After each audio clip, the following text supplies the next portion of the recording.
I meet him in the intake corridor because that's where the deputies stop walking. The corridor's paint is the color of lukewarm dishwater and bears the scuffs of 10,000 gurney wheels.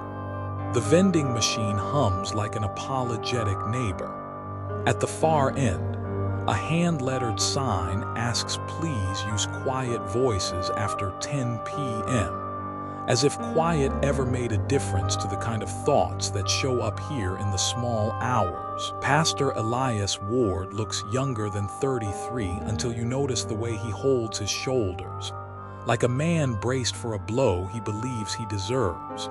He's in a thrift store suit jacket and a shirt that could pass for clean from the pulpit, not from a hospital.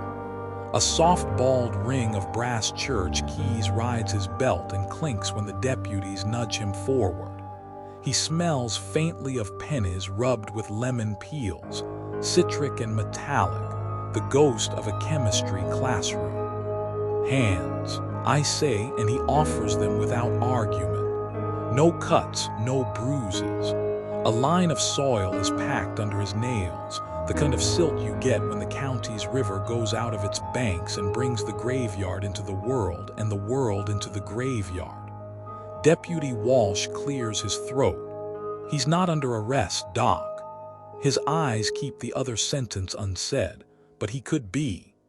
Sheriff Mara Greeley flanks the opposite side, shoulders squared under the brown of the county. She's the kind of woman who will give you bad news and stay to stack chairs afterward. The rain has turned her hat brim into a dripping crescent. You'll get my report, she says, as if the papers already exist inside her somewhere, just waiting for a printer. For now, he needs a place that locks on the inside. We lock both ways, I say.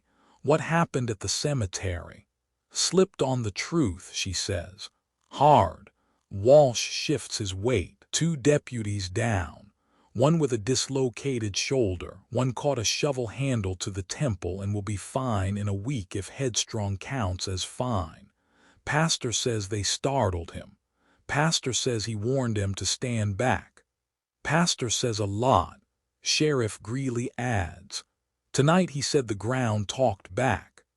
Elias looks past us down the corridor, not at the nurse's station where the coffee burns slow, not at the clock that always runs 3 minutes fast, but at the dark glass door at the end that reflects us all in tall, tired shapes. When he speaks, it lands somewhere between sermon and confession. I thought it was done, he says. Walsh is not good at silence. He poured something into a hole, he murmurs to no one and to me. Smelled like a high school lab blew a lemon, found a mason jar by the spade, RW on the masking tape lid. Jane in evidence said it could be. Deputy, the sheriff says softly, and Walsh's voice folds shut like a pocket knife. Rumor, I say, a word that keeps me inside my lane. Chatter, the sheriff corrects, a word that keeps her inside hers. Farther down the hall, a night tech wrestles a squeaky cart into compliance. Over his shoulder, his portable radio spits the county's insomnia into the quiet. Fairgrounds gate secure, car 2-3 clear, a thin wash of static and then a voice from dispatch, lazy as a late-night DJ who knows everyone listening by name. Be advised, caller reports animal on Dunlop Road moving funny. Says it's limping, says it thumps. 3 thumps. Another voice laughs under his breath and clicks off. Someone else, a man with the flat vowels of the river, says pitch, and then thinks better of finishing whatever word he started when he notices the sheriff standing there. The radio goes coy and returns to weather advisories. I lead Pastor Ward toward admit 3. The room is scarcely a room at all, more of a wide closet with a table that pretends to be a desk and a pair of molded chairs with ambitions. A corkboard above the table carries a crooked parade of memos, a fall prevention checklist, a laminated sheet on de-escalation phrases, The cafeteria's soup schedule Tuesday is chicken noodle until someone forgets and makes chili. My desk is a stratigraphy of county files, topography formed by Manila. Each folder bears a strip of colored tape and a polite plea for my attention. Tonight's stack has a new addition, Riverton Cemetery Incident, Ward E, in the sheriff's neat, square print. Under it, a smaller blue folder with Riverton Cemetery/vandalism, prior, old headstones toppled by teenagers with more energy than home life. I set the recorder on the table, more to remind myself I should act like a doctor at 3 in the morning than because I think the tape will catch what matters. The red light waits with a kind of small hunger. Before we start, I say, "Tell me your name." "Elias Ward," he says. He didn't stumble on it, that comes later. "And what is today's date?" He gives it correct. He's oriented to time. He is also oriented to something else. The way a sunflower is oriented to something else even when it's cloudy. "Pastor Ward," I say, "tell me why you dug tonight." Walsh shifts so his radio is caught between his chest and the table edge. It barks an update without asking permission. Unit 57 advise, kids around the bell tower again, a pause. Negative, false alarm. Rope swinging on its own again though, another voice, a woman, says, "Stop saying again, Nash." But she can't help the way the word loops back into the room and perches. Again. The sheriff reaches past the recorder and places a Ziploc bag on the table as if we're at a bake sale where everyone misunderstood the assignment. Inside, crusted along the zipper seam, is a smear of brown-black gel. The seal inside the plastic fogged a little, the way something acidic breath will fog a mask. A low brightness catches my eye on the bag's far side.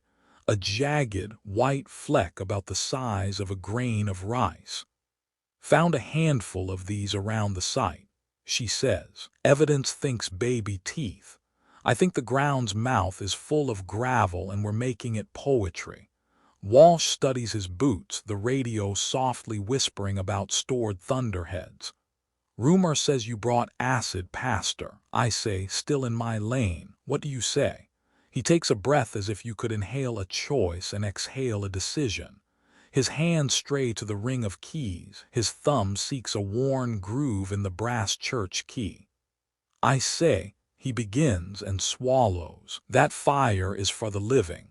Fire leaves a name on what it touches. There are things that need a different erasing. Names matter," I say. "They do here," he says and flicks his eyes toward the folder with his own. The nurse peeks in with the little cup of admission pills, the ones that keep the immediate edges from cutting. Elias declines. Sheriff greedily nods to me, a promise on layaway. "We'll be just outside if you need us." They step into the corridor. The door doesn't latch all the way. It never does, and we've learned to live with that. Their voices become the murmur of people who have to talk about awful things but would sooner be doing anything else. The radio keeps braiding in and out like a cat that wants to be in your lap until you move. "Let's do this properly," I say. I open a fresh note page and write HPI in the top left. Habit is a handrail. HPI. Pastor dug under a tree in Riverton Cemetery after curfew. Officers attempted to intervene. Altercation led to 2 injuries. Shovel implicated. Patient allegedly poured unknown substance into disturbed soil. Odor noted at scene. I don't write pennies and lemon, but my nose does. Elias watches my pen move like my handwriting could trigger an alarm. "Doc," he says, "how many doors are there between us and the outside?" 3, I say. 4 if you count the one no one uses because it sticks. He nods like he's inventorying his available worlds. "That's good." "What happened at the cemetery?" I ask again, more gently. In your own words. In my own words is the problem, he says. Something else has been trying to borrow mine. Someone, I say, and let the correction float there like a balloon he can swat or keep. He looks at the recorder that isn't on yet, then at the window, then at his hands. I had a letter, he says. No stamp torn from a library book. Wet, grit in the folds. It said beneath the elm, not fire, acid. It was Jonah's handwriting and not Jonah's. The way someone writes left-handed when they are right-handed and trying to beat the clock. Jonah, I prompt. My predecessor, he says. Pastor Jonah Hale. He taught kids to stack chairs. He tied ribbons on the paper angels at Christmas. He could change an oil filter with one hand and take a casserole with the other. In April, the river kept him for 6 weeks and gave him back a mile inland. The coroner wrote drowning and felt sorry doing it. He rubs his eyes with the heels of his palms. It leaves half-moons of silt behind. He looks suddenly younger and more breakable in the fluorescent light. I ignored the letter for a day, he says. 2. Told myself grief makes excellent forgeries. Told myself anything that asks for acid at midnight is a prank made by boys. Then the church bells rang when the timer was unplugged. Then I found mud in my bed. What kind of mud? I ask because specificity is the difference between reality and story. The kind with tiny roots and a sweet rot, he says. River mud, grave mud. Who saw you at the cemetery? I ask. 2 kids taking pictures on their phones, he says. They told the sheriff before I told myself the truth. Which is? That I couldn't leave him down there, he says. Jonah, I say. He pinches the bridge of his nose and laughs without humor. Or what's left of the road that used to go to Jonah. Outside the door, Walsh snorts at something dispatch says and then tries to turn the sound into a cough. The radio, too pleased, repeats it louder. Copy that, unit, caller describes, says it wears a mask. Another voice cuts in, exasperated. It's a coyote with mange, Michelle. Get off the channel unless it's an accident or a fire. The first voice mutters something about the third thump and kills the mic. In Riverton, we give nonsense names to things until they love us enough to stop. Elias says, hearing the same radio I hear. Pitch, he stops, as if saying a name invites company. I set the pen down. Pastor Ward, I'd like to take your history formally, I say, because formality can hold a room together the way an old hymn can hold a congregation that doesn't like each other much. Then we'll talk about tonight. Then we'll talk about sleep and safety. We'll talk about how long you need to stay and what we can give you while you do. Does that sound all right?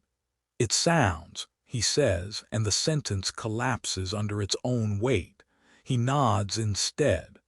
I reach for the recorder. The red light will catch the clinical scaffolding, if not the weight it tries to hold. It will make a tape for a file that will go on my desk under other files like layers of silt laid down by a river that thinks it's patient because it's strong. Before I turn this on, I say, is there anything you want to tell me that should be off the record?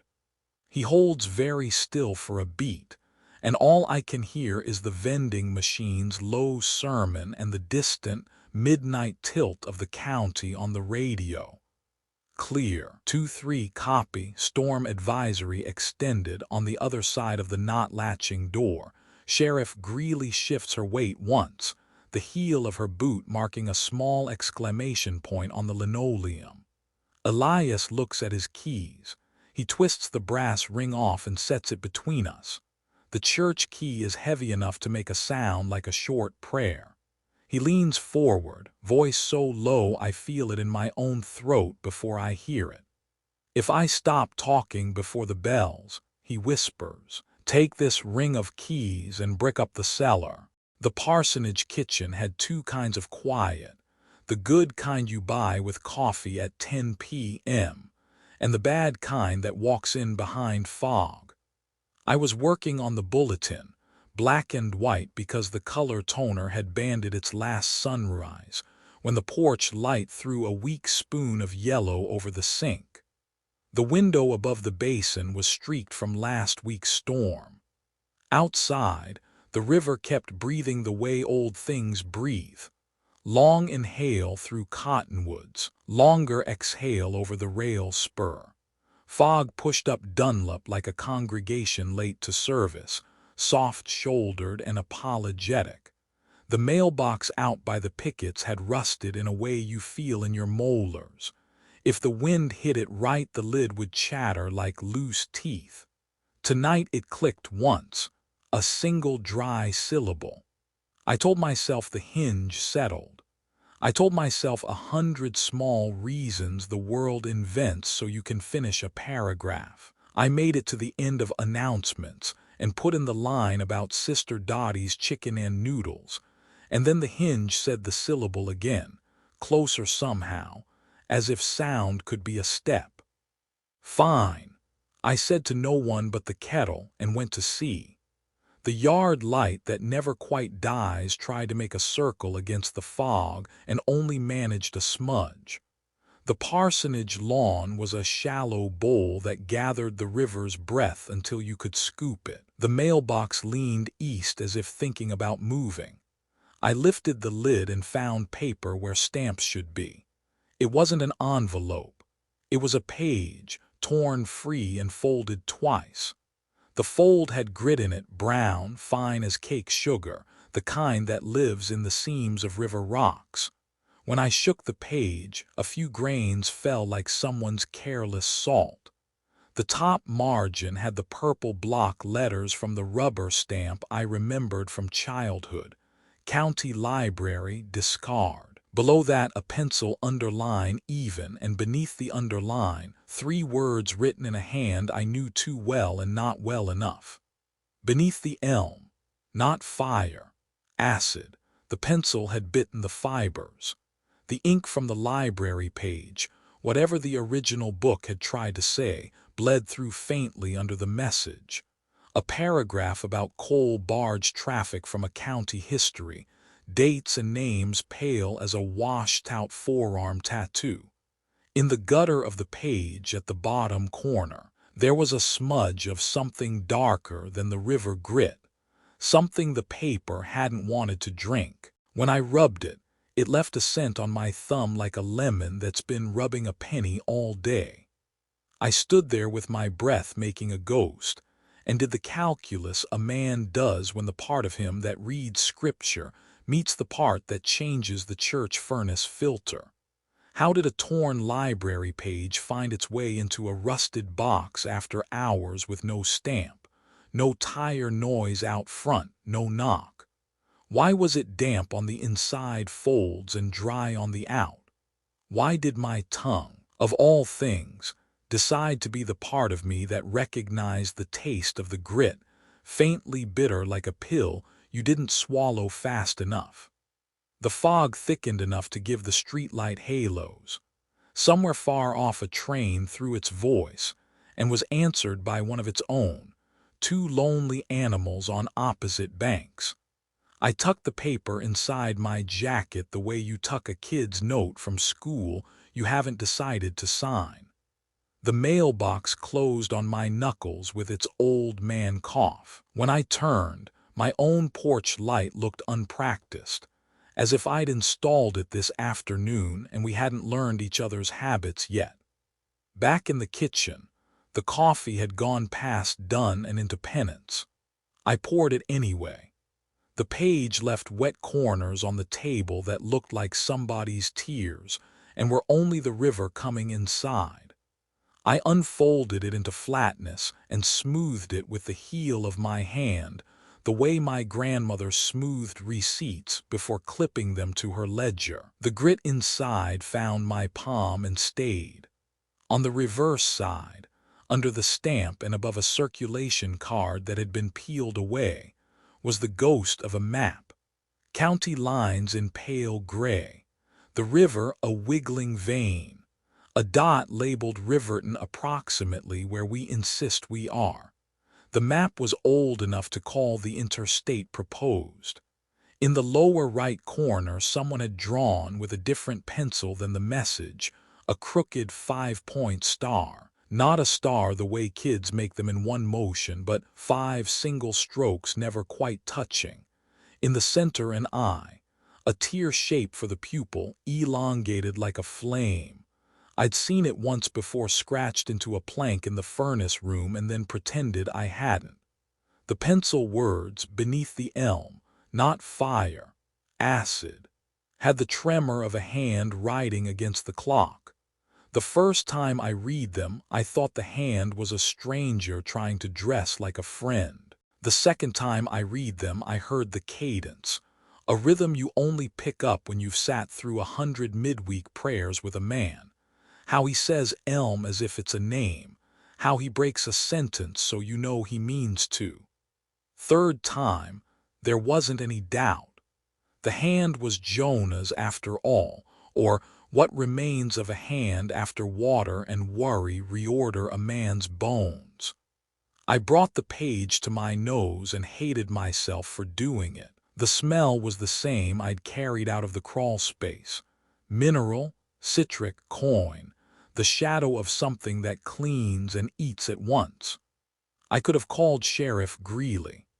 I could have called nobody and slid the page into a Bible and promised myself I meant to show it to somebody later. Instead, I found a plastic bread bag, slid the paper inside, and sealed it with one of those blue clips that come with potato chips. I wrote letter on a post-it and stuck it to the bag like a fool who thinks labeling a snake makes it docile.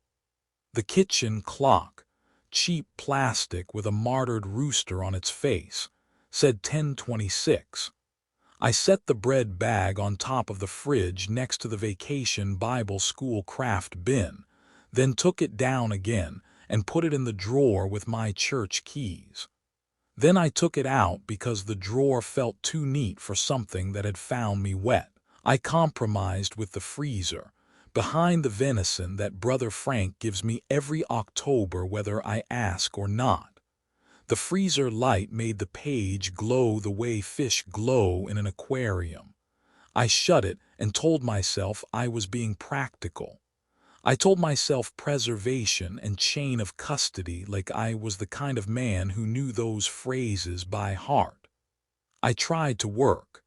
The bulletin wanted hyphens and commas. The sermon notes needed a bridge between the woman at the well and the way people in this county wave even when they don't like each other.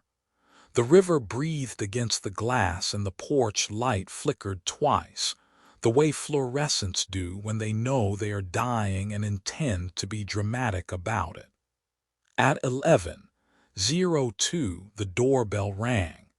It sounded like a real bell, not the church's carillon chime.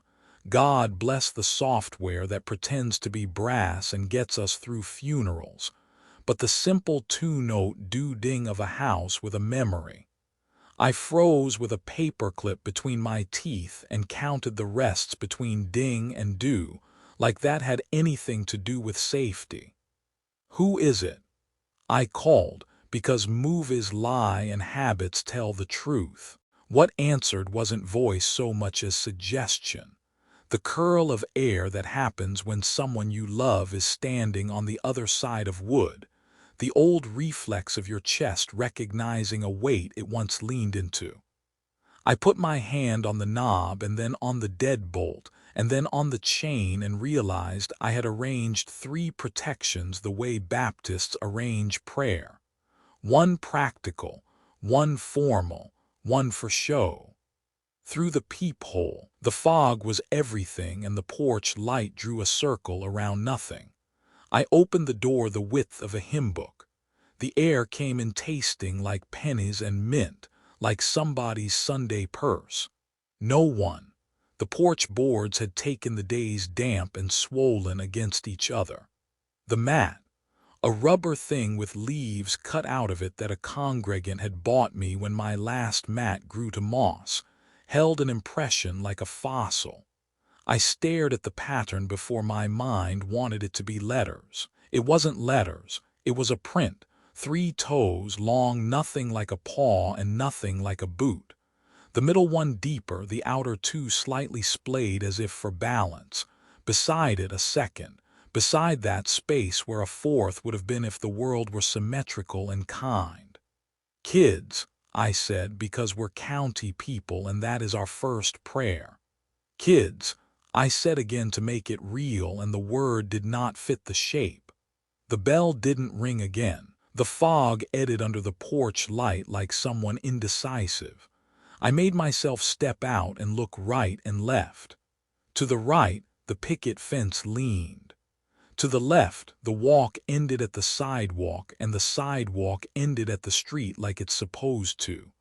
A dark line flecked with grit ran from the first step down to the bottom stair, as straight as if poured from a lip.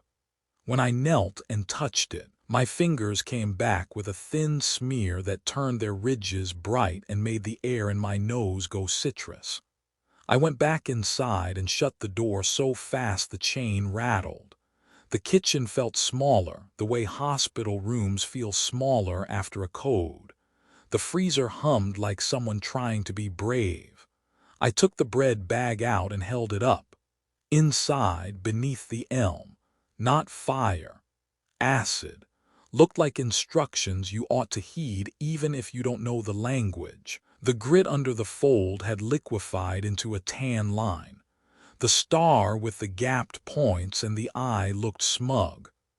I put the bag on the table and tried to do the adult thing, which is sit and consider. My mother, if she were alive, would have told me to write down what I knew and circle what I didn't. I tore a page from the legal pad where I keep visitation lists.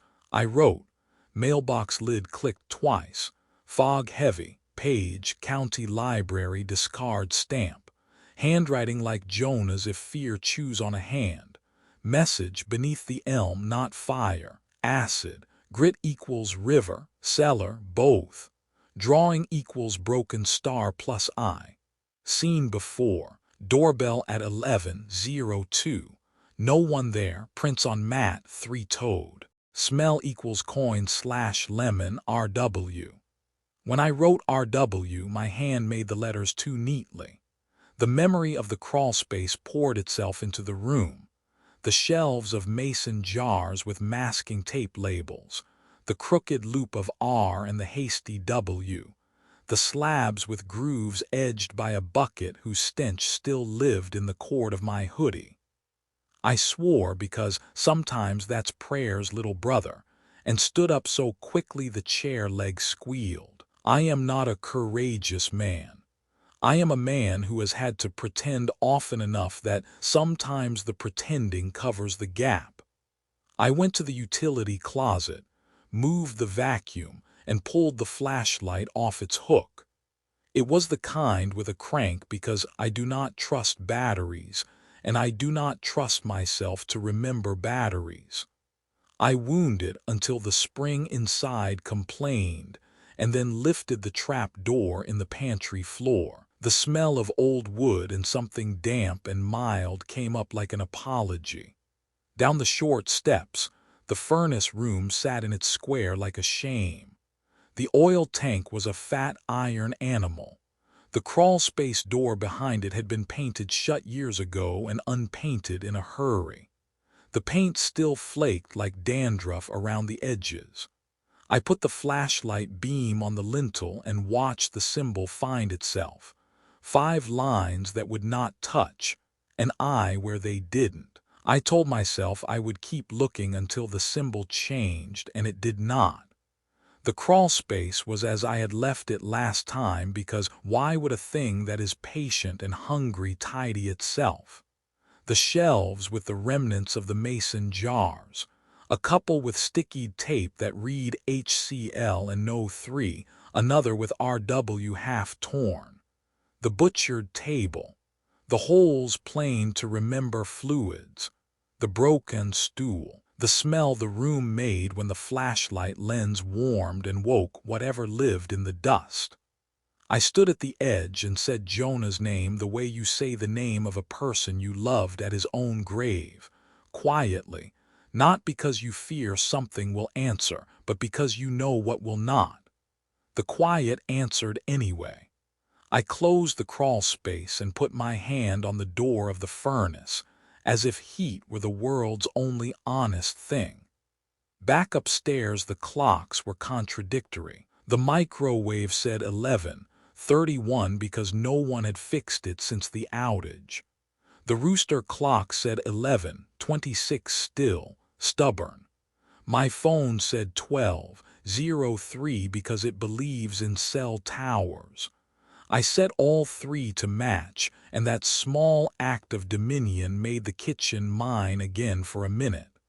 The fog pressed harder. The porch light flickered without actually doing anything.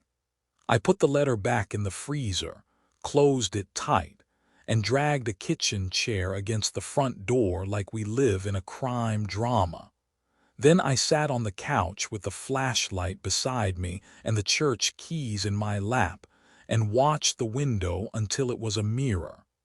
I must have slept for a piece of time. I will later pretend I didn't. Dreams do their work in the spaces you leave for them. Mine started at the river's lip and ended in the bell rope, which swung without hands and dripped something that wasn't rain. I woke to the sound of my own name said in a voice I had been waiting to hear for 12 years and had no right to. Illy, my grandmother called, that light scold she used when a boy forgets his elbows at the table. It took me a full 3 breaths to remember dead means you don't ring doorbells. The doorbell rang. I didn't move. The phone's face on the coffee table was a blue coin. 3:03 a.m. The bell rang again, and in between the first note and the second I learned something ugly about myself. Not that I am afraid, which I knew, but that fear can jump the gap and become hope when a voice borrows the right mouth. "Who is it?" I asked, because lies feel better when they wear rituals. The answer was a sound I might have made once when I was small and wanted blankets. I stood, the keys in my fist, the brass teeth of the church key leaving cold commas in my palm. The chain slid back. The deadbolt turned. I opened the door the width of 2 hymnals this time and let the fog put its whole hand in my house. No one stood on the stoop. The yard light had decided to be brave for once and held its little circle. In that circle, on the rubber mat with the leaves cut out, 3 prints arranged themselves like a lesson. 3 toes, long, no heel, only a suggestion of weight left behind like a sigh. The middle toe deep, the outer ones learning to balance in a world not made for them. The mud inside each impression was fresh enough to gleam. It had dried nowhere else. The prints pointed inward toward my door, and then away down the steps into the part of the yard the river breathes for, toward the sidewalk the county pretends to maintain, into the fog that kept what it kept. I did not step out. The bell did not ring a 3rd time. Somewhere beyond the pickets, a shape shifted the fog like it had a right to. The porch light hummed, and under its hum my kitchen clock tried and failed to make 3:03 sound like any other number.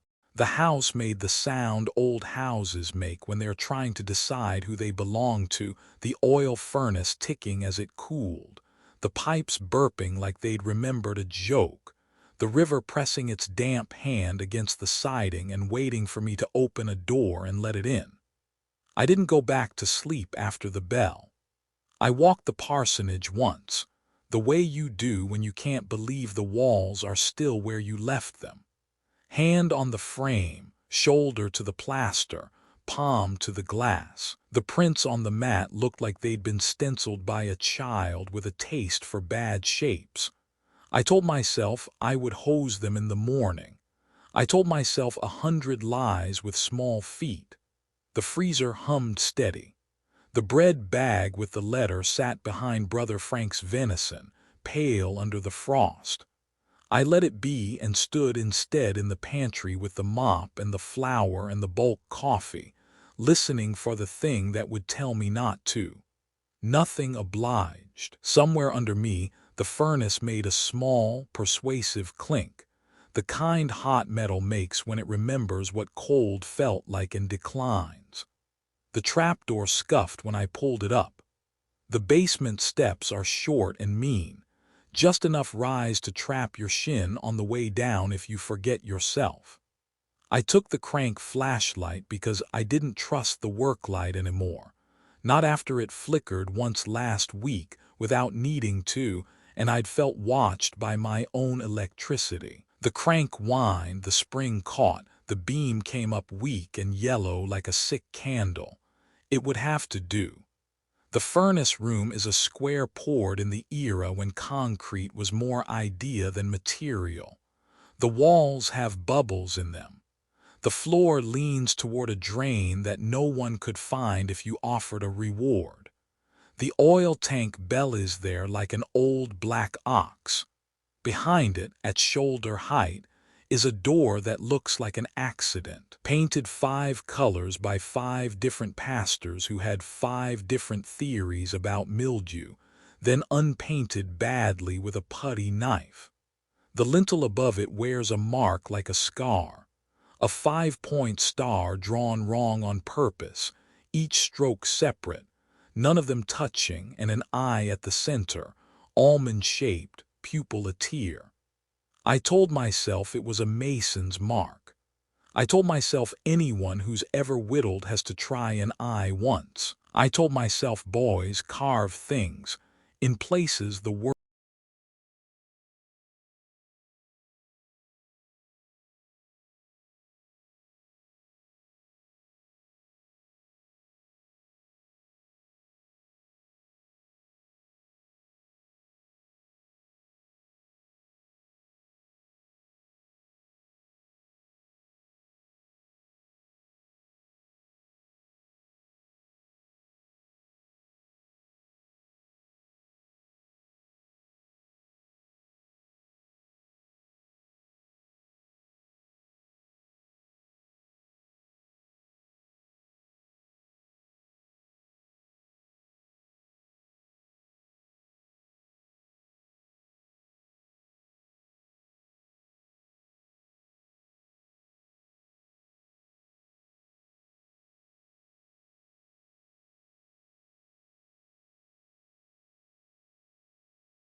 There was a small notebook on the work surface, one of those spiral tops with the metal bent where a heavy hand has leaned on it too often. It had the inverse charisma of small sins. I flipped it open with the end of the broom because touching had become confession. The pages were rippled as if steam had touched them and left. Jonah's hand, yes. The hurried block letters that try to be neat and forget in a hurry. He had written dates and weights and nonsenses in columns. He had written a conversion for ounces to milliliters on the inside cover like a man who expects to forget on purpose. Midway down a page, RW for bones. Not fire. Fire leaves salts. Salts keep the name. HCl alone equals anger.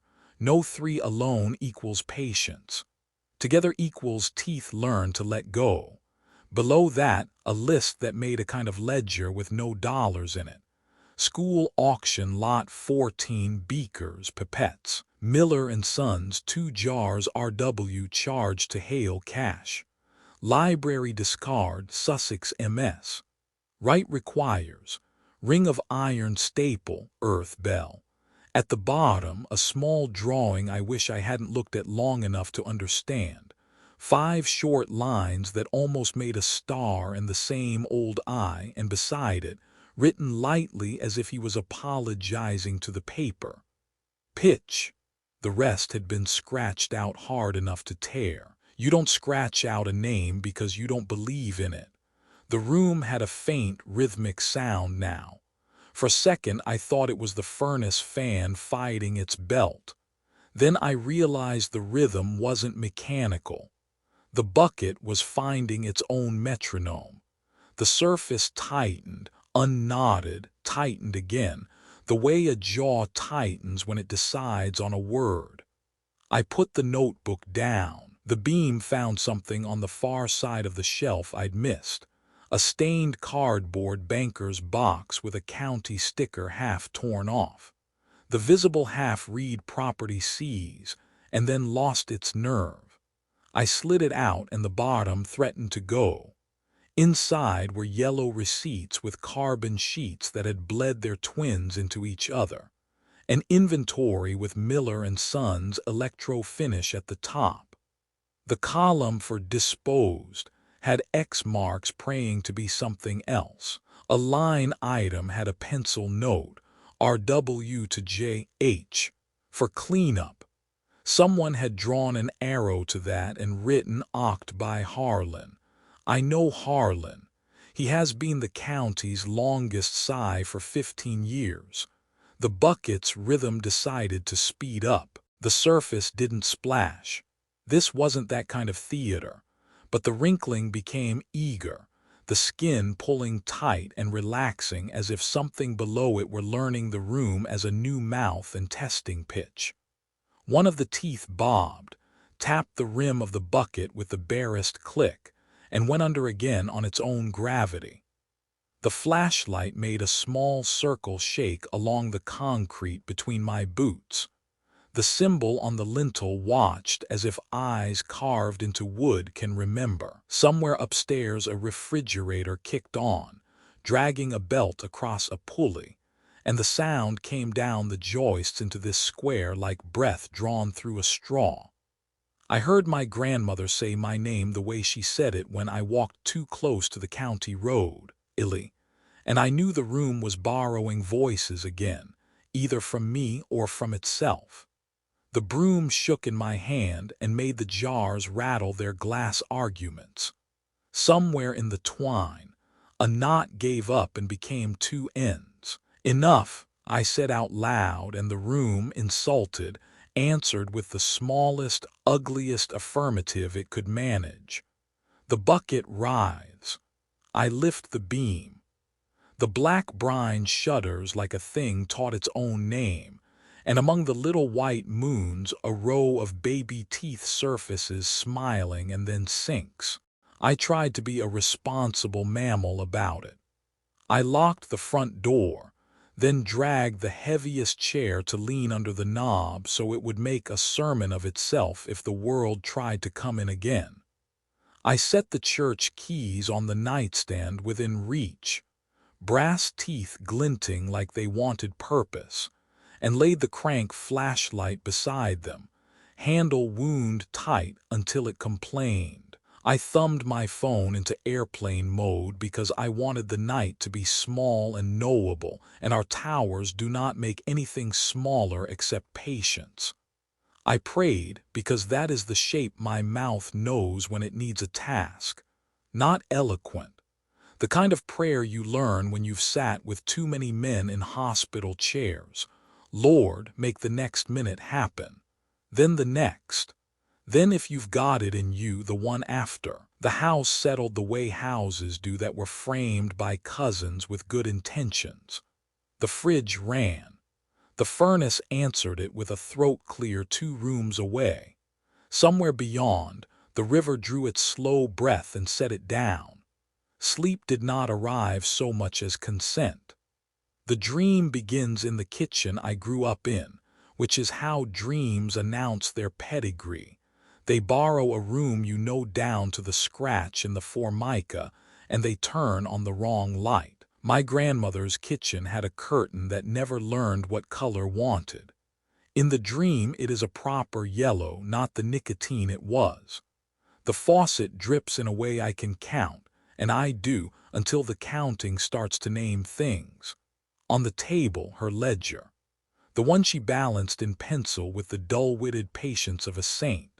It is open to a page that ought to say GAS/milk/Tylenol, but the columns belong to another world now.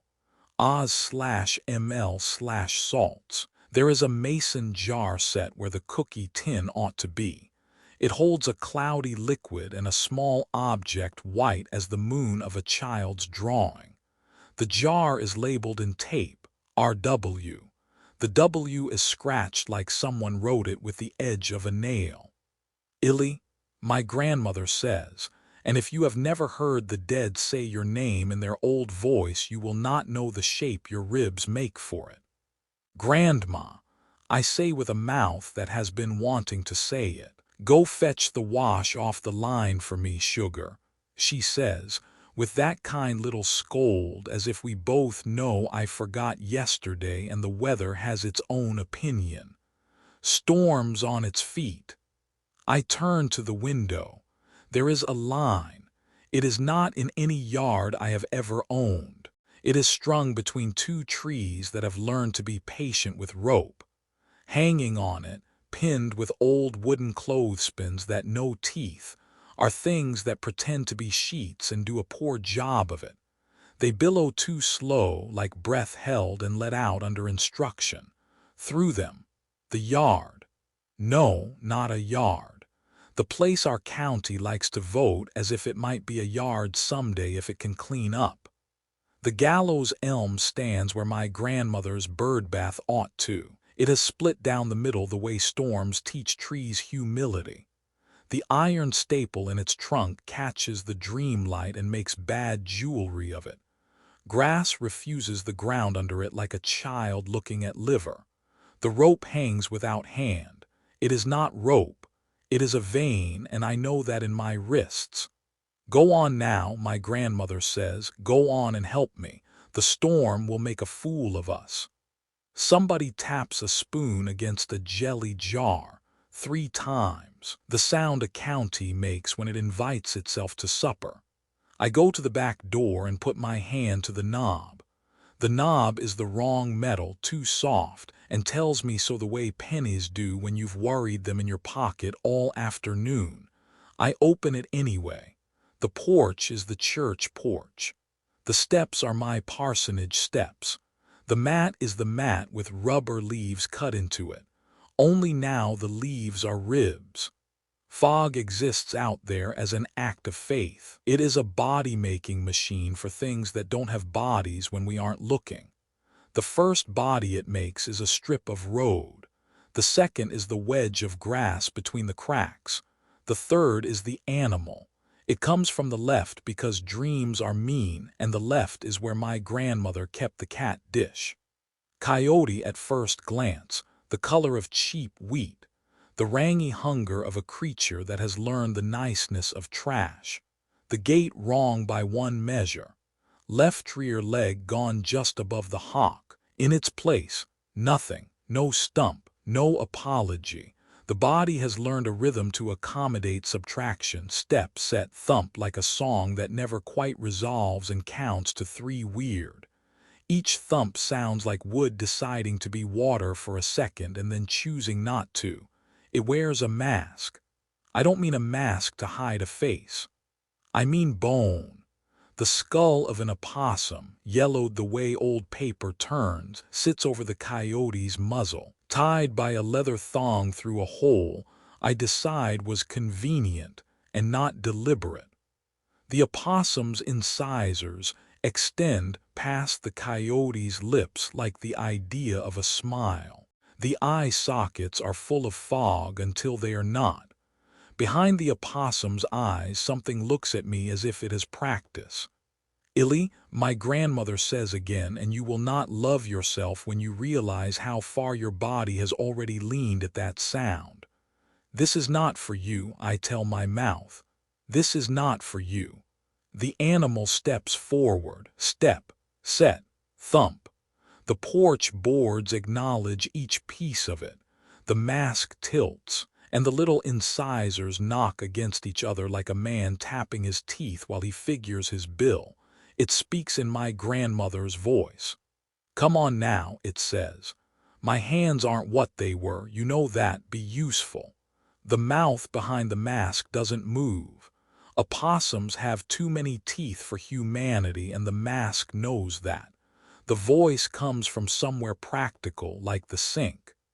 Tell me something only she would know, I say, which is the kind of line the living invent for themselves, as if we keep our dead on a leash. She knows where the quilting needles are because you put them in a jar of rice. It says without pause, after your cousin bled on the blue star. The voice laughs, the way she did when she meant to say mercy and the syllables forgot their coats. You hated stewed tomatoes and only learned to pretend after you were 16. I held onto the door frame because it is what is available. Say her prayer, I say. It does. Every word wrong by half a breath, which is how my grandmother prayed. She would pause in the little places so the Lord could get a word in, she'd say, and then not let him. At daily bread it pronounces bread like braid, the way our county leans vowels to keep the wind from taking them.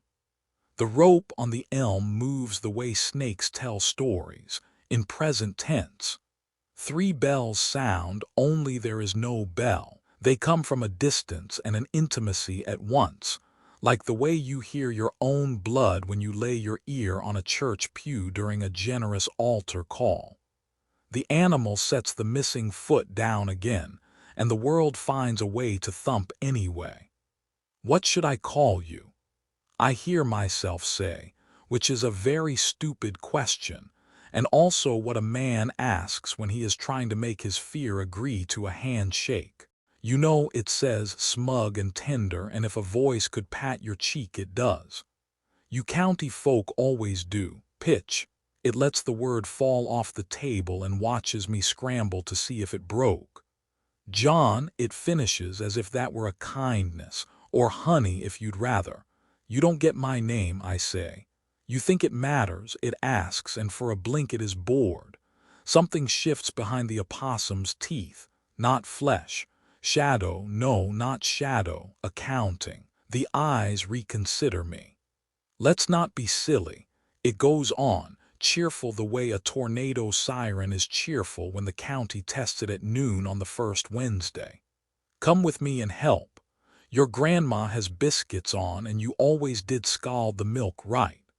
My hand is on the knob and my body is doing that thing bodies do where they run the math on your behalf and then bill you for it. Outside is cold. Outside is important. Outside is where you go to be of use. In the kitchen, the real one, the one I know, the church keys on the nightstand wink in the dark of my room 3 rooms away. In the dream they clatter in the drawer like they hear their names called. I close the door, not hard, firm enough to be a decision. The chain finds its little hook and whispers itself back into place. Illy, not my grandma now. Another voice borrowed from another room down in me where I keep what I won't look at. I won't say whose. There are only so many permissions in a night. The coyote tilts its head until the opossum teeth touch wood. They leave no mark, which is worse. Suit yourself. It says in a tone you could pour on pancakes. 3 thumps. Not in the boards now, in the air. If you have never heard air do that, you will not know how thoroughly it steals your options. The curtain above the sink breathes. The line outside sings the small, dull song rope sings when it has become an idea instead of a tool. Somewhere in the yard, a child recites the wrong rhyme to the right tune, 1 for the butcher, 2 for the well, and the syllables make their own fog. I back into the room because retreat is a discipline. The ledger on the table has turned a page without permission. The column that said salts now says names. The mason jar on the table wears condensation like an alibi. The white shape in the jar bumps the glass and sits down. Do you want yours back? The animal asks from the other side of the door, like it knows how to stand there and make itself big in a dream. The voice switches to my grandmother so neatly that if I had been 16, I would have cried and been forgiven for it. We saved your little tooth in a film can, remember? The left incisor you cracked on the bleachers. We keep ours. I feel it then in my jaw, a ghost ache under a tooth that is whole. I put my tongue there and find the tiny ridge I haven't thought about in 10 years. The jar on the table, the pail in it, and the way it knows when to knock against glass. I pick up the church keys. I close my hand on the brass until the ring edge bites the meat in my palm. It helps to carry the right weight when you are trying to be the right person. Lord, I say, because you can say his name like Flint if you have to. The room leans. The door sighs in its chain the way a sick man sighs in a morphine dream. The faucet drips and makes a sound like someone doing the math wrong on purpose. The elm outside finds a new shape to make of its own shadow. 3 notes from a bell that does not own itself scrape down the inside of my ear and make neat rows of my choices. Not fire, the animal croons. Never fire, it leaves too much. You want to be kind to what you love when it's time to put it down. The ledger writes something without a hand. Royal water. The pencil there is a fog finger. Letters form careful, upright Baptist. I'm not coming out. I tell the door, and you don't get to come in. You think the house is the edge of you. The animal asks, astonished and charitable at once. Oh, sugar, that's adorable. Step, set, thump. The porch boards answer as it goes left, down the steps. Off the last one, the yard makes its yes noise. A long breath pulls itself out of the river and lays across the grass like a tablecloth you only use on the good days. The line outside sings once more and then stops as if the weather changed its mind about our company. The dream slides, as if the kitchen floor has learned to be ladder. I am in the bell tower without using legs. Rope swings as if hands have made it their business again. The rope is slick with something that has not learned the difference between clean and clever. I grasp it anyway because we are all loyal to old systems when fear is loud. It burns, not like heat, like memory. The kind of burn that lives in the smell of pennies. My palm protests, and I hear a hiss that might be mine. The rope gives in my hand the way a live animal gives when you have more control than it wants to grant you. 3, the animal says from somewhere it shouldn't fit. 3's a good number. You make a life out of 3 if you're careful. The rope lifts me. The bell that does not live here rings here anyway. Out the tower window the elm's crown is level with my face, and the iron staple has found a way to shine under no moon at all. The mask turns up from the base of the tree, and the opossum grin makes a promise the coyote cannot keep but intends to try. Say it with me. The voice purrs in my grandmother, and another, and three more I don't put on paper. Say pitch and then say John, and we'll have manners between us like neighbors. I say Psalm 121 out of order. My mouth frightens the words into line at the sun shall not smite thee by day, and I find in myself a little laugh that belongs to a man who has watched himself from the ceiling on Easter mornings trying to keep the hymn on pitch. The rope bites. The bell gives me back the word keeper. The elm keeps. The river keeps. The ledger keeps. The jar keeps. The county keeps. You'll come, the animal says, consoling me as if I have learned a lesson well. You always do. The dream peels itself off my eyes. I wake sitting up with my teeth together and my hands closed so hard on the keys that one edge has made a small, honest crescent in my skin. The flashlight has rolled to the floor and lodged under the heater like a scared thing. The house stands where I left it, and that is almost mercy. Smell arrives before sight. Algae and pennies. Something like clay when it decides to be useful. I shove the blanket back and the sheets go crisp in a way clean sheets do not know. The bed is full of dried creek mud. The county building smells like toner that's lost its religion. Second floor. Assessor recorder in flaking vinyl above a glass door that hates its hinges. A corkboard displays 3 garage sale flyers, a missing cat who has been curious since 2016, and a typed sheet explaining how not to staple your tax check to your form. The ceiling fluorescents flicker in a way that says budget meeting lost. Past the counter, property maps hang in beige drawers with brass lips, flat files so heavy they know your sins. Help you. The clerk is the kind of woman all counties grow like a perennial, hair pinned with a pen, cardigan the color of Cheerios, name tag that says KIT in letters that don't deserve all the work she does. I'm looking for old covenants on the church parcel. I say, Riverton Fellowship. I try to smile the way pastors smile when they need the copier code. There's an elm, as if that helps. She does not sigh because she is a professional. Parcel number.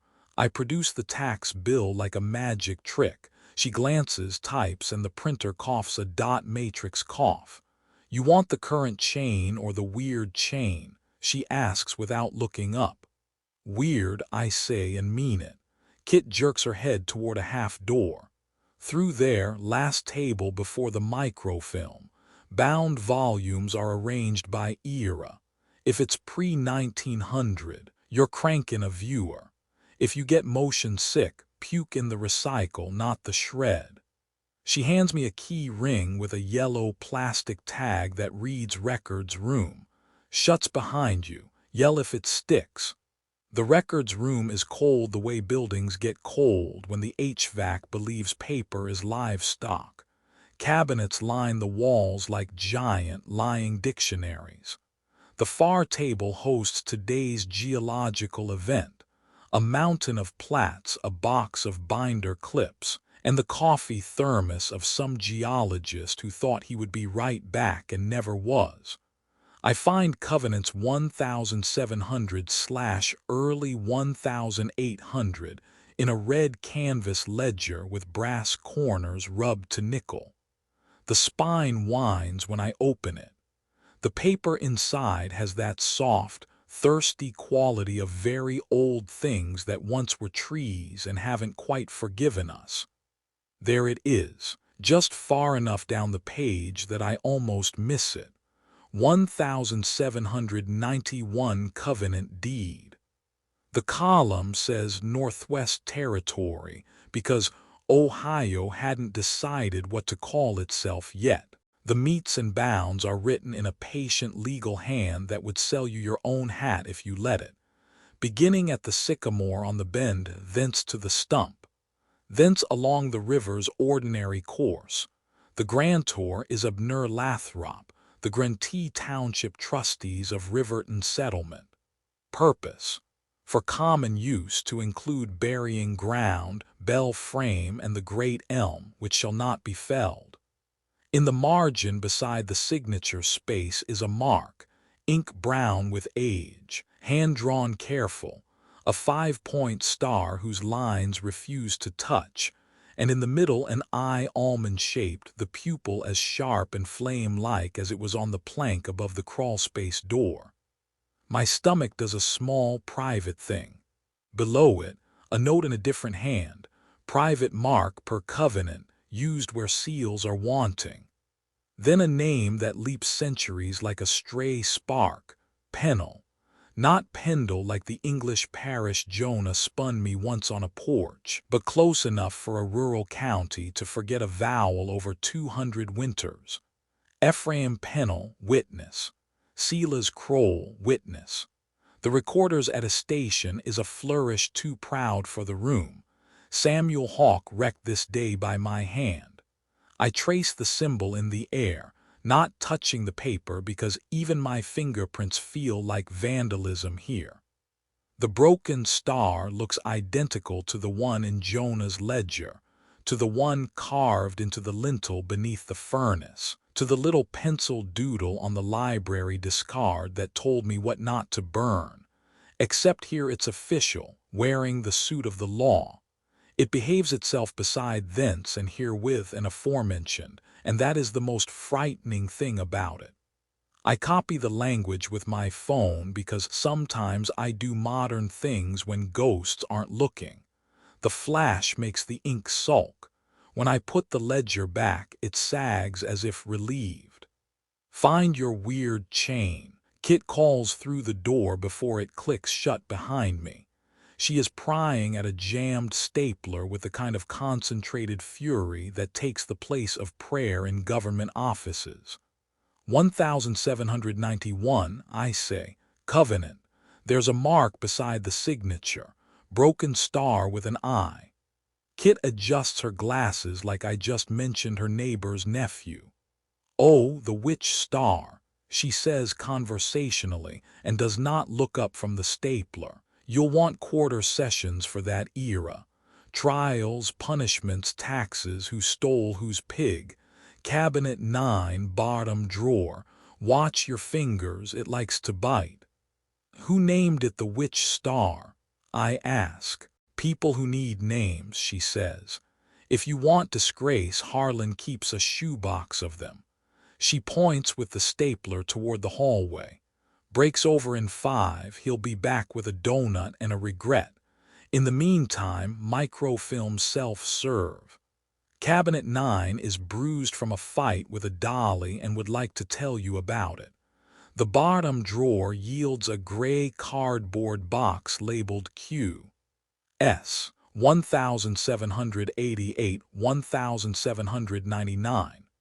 Inside, manila sleeves, minutes, warrants, tithables, and a brittle little envelope that reads Gallows/Misk, in a pencil hand that didn't intend strangers. I take the sleeves to the microfilm corner and crank the lights on. The viewer looks like a machine from a science museum field trip in 3rd grade. Big, square, and convinced it is the future. I thread the film over rollers gone ivory with age. The bulb inside hums to its life like a friendly ghost. The glass warms fast. The smell is hot dust and plastic deciding to be. The minutes stutter by in a blur of calligraphy. Ordered that the road be cleared from the ford to Beaver Run. Ordered that Mrs. Lowry keep a ferry. Ordered that the jailer be paid 3 shillings for board. Then half-yearly court held at Riverton, and under it a list of names with verbs attached. Presented, bound, whipped, dismissed. I crank slower, the way you do when you think the alphabet might hurt you if you sprint past it. A heading catches my eye. The clerk had underlined it twice, and then dotted the page with what might be grease or might be tears. List of persons executed by order of the court and sheriff. Year of our Lord 1791, 1793. My stomach does its private thing again, and my hand slows like it respects the room. The list isn't long, which somehow makes it feel worse. Each entry is a line with dates and particulars. The film magnifies the clerk's little hesitations, the place where his hand shook or the pen caught in paper that didn't want to bear what it was asked to. 1. John Tay horse theft hanged at the Elm on the Commons. 2. Isaac O'Neill desertion hanged at the Elm on the Commons. 3. Ned Cully robbery on the highway hanged at the Elm on the Commons. 4. Vagrant hanged at the Elm on the Commons. The name space is blank, the dash long, as if the clerk meant to come back and never did. 5. Barnaby Quill arson hanged at the Elm on the Commons. 6. Samuel F. counterfeiting hanged at the Elm on the Commons. The surname initial only, as if sparing a family. 7. Thomas Red murder hanged at the Elm on the Commons. 8. Jacob Bell stock theft hanged at the Elm on the Commons. 9. M. Woman B. The word is scored out so hard the nib tore a comet through the fiber. To the side the clerk writes a tiny note called midwife. 10. Peter Lowe piracy on the river hanged at the Elm on the Commons.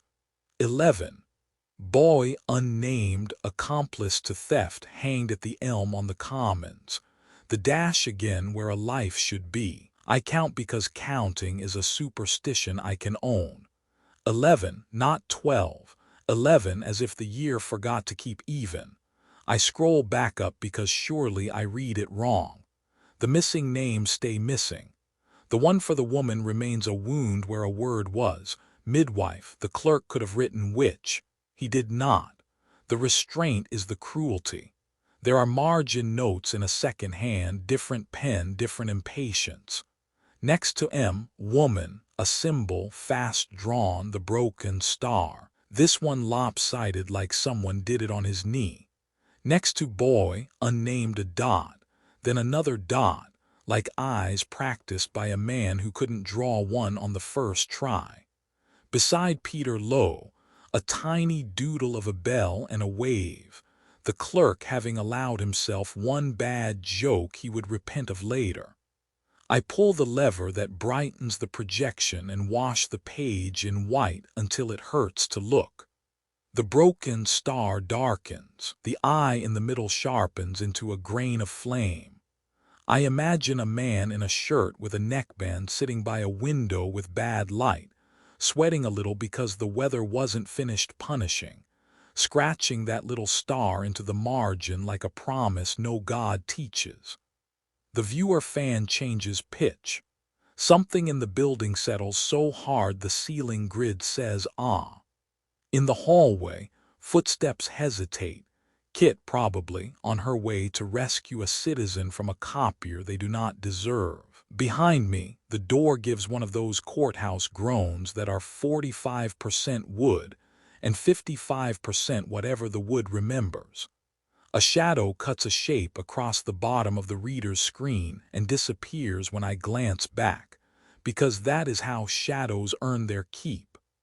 A thumb smudge on the film, someone from some other time with oil on their hands, rides across the names as I scroll one more inch for confirmation I don't need. The last line is tight to the edge, as if the clerk discovered paper's vengeance at the end. Boy unnamed, hanged at the Elm on the Commons. The broken star sits in the gutter scribbled again, this one more careful than the other, as if somebody made a second pass. The eye in the center is a drop the pen left because the pen wanted to drip. Outside, in the hallway, the wall clock coughs past the half hour. The projector bulb brightens as if to make up for the fact it cannot heat the room. I reach for the print button purely because my hands need something to do besides shake. The machine chunks out a gray rectangle that will turn to black if the sun looks at it wrong. The clerk's torn word remains torn. The star keeps its middle. The elm keeps its count. Find what you came for. Kit asks from the doorway, and I jump like a guilty teenager. I nod. My throat has gravel in it. We hang our history in trees, I say, which is not what she asked and exactly what I mean. She studies the paper without touching it, then studies me the way people do when they are checking, quickly and kindly, whether you can walk the rest of the way by yourself. You want the surveyor's notes for that area too, she asks. Sometimes they put little extras in the margins, sketches, landmarks, this hollow where they do the bad business, that kind of thing. I will, I say. In a minute. Kit leaves me with the hum of the bulb and a list of names that stop at 11. The microfilm scroll waits for my hand, a polite machine with no opinion.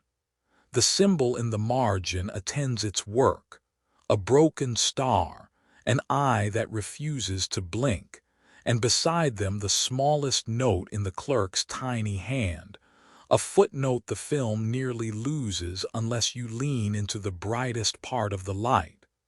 Midwife, unnamed, taken at night. Sheriff Mara Greeley met me on the church steps with a thermos, and the face you put on when you're about to show someone the thing they asked for, and hope they'll be smart enough to wish they hadn't. Figured you'd want daylight, she said. The sky had the nickel color our county wears when it's not sure about rain. Across the street, the Dollar General sign clicked off and on, deciding whether to work today. It's quieter. Fewer people to call dispatch with creative news. About bells that ring themselves, I said. She lifted the thermos. About bells that don't. Inside, Riverton Fellowship smelled like hymnals and old carpet. It's a particular musk small churches get when casseroles and sanctification slow cook in the same building for 40 years. The narthex bulletin board still carried the pray for our seniors list from May. Someone had drawn a smiley face into the dust on the little glass case where we keep the brass candlesticks that only look like brass. Still unlocking, Mara asked, watching the way my hands fumbled the keys. The ring rasped against the big vestibule lock. Brass met iron with an intimacy I did not enjoy. Only job I do consistently, I said, which was a joke until it wasn't. She took a long drink of coffee and let the steam fog her lashes. Good, you'll like this one. We went past the sanctuary into the low hallway where the church keeps its memories. A framed photo of the church in 1902 with horse and buggy out front. A placard that said bell dedicated to the glory of God and in memory of Cora Me Loomis, who loved to sing. A corkboard flyer for a spaghetti supper that never quite found its date. The tower access door is painted the stubborn brown of government file cabinets and sticks the way that color insists. I worked the key. Mara put her shoulder into the top corner, and the seal gave with a sigh it had been saving up. "This'll be fun," she said. The tower stairs are the kind that teach you about your own knees. The light switch at the bottom toggled a string of bare bulbs going up like a backbone. We climbed past the Sunday school floor where the nursery cribs have teeth marks from children who are 30 now and mean well. Past the storage landing where the Christmas wise men keep their faces wrapped in t-shirt rags all year. Up again into a room that was once useful. Bell room, Mara said, sweeping her maglite across the space. It had been updated once and then left alone, like a haircut nobody had the energy to regret. Along one wall, a gray metal carillon controller, the kind church catalogs keep trying to call a digital bell system, with a picture of a pastor pressing a cheerful noon Angelus button. Ours had a keypad crusted with the kind of grime that has its own zip code and a little LCD that reads sked OK Vol 02. A plug-in speaker up high on the wall wore a crooked, cracked grill. Next to all that modern humbleness was the old work, a line of 6 bell ropes descending from the ceiling like the tails of very patient animals, each ending in a woolly Sally grip faded to the color of oatmeal. 5 ropes looked like they belonged in a dusty textbook about English churches they make you read when you've been too cheerful for too long. 1 rope didn't. That one, Mara said, and I didn't need her finger. From about shoulder height down, the second rope wore a coat, slick, glossy, almost translucent, like egg white you aren't sure has finished its job. It had dried in places and left scabbed ridges. Where the slime was still wet, it caught the bulb light and pretended to be clean water. It was not clean, and the air did the favor of saying so. I stepped closer and immediately regretted it. The smell rose like a lesson. Lemon on copper. Battery tongue. The ghost of the crawlspace below my parsonage pretending it had paid admission. Don't touch it, Mara said, not because she thought I would, but because police are taught to say the obvious so nobody has to regret basic things. Same one you said was moving that night. Yes, I said. My throat found a way to be dry and wet at once. It was swaying. The others were still. This one looked like I didn't finish. The rope had looked like a vein remembering its job. Mara snapped on a pair of nitrile gloves, the kind you can smell even through their own smell, and pulled a ziplock from her back pocket. She slid her thumb under the slimiest ridge and teased free a curl of it the way women in our county separate a broken egg from the bowl with their fingers without looking.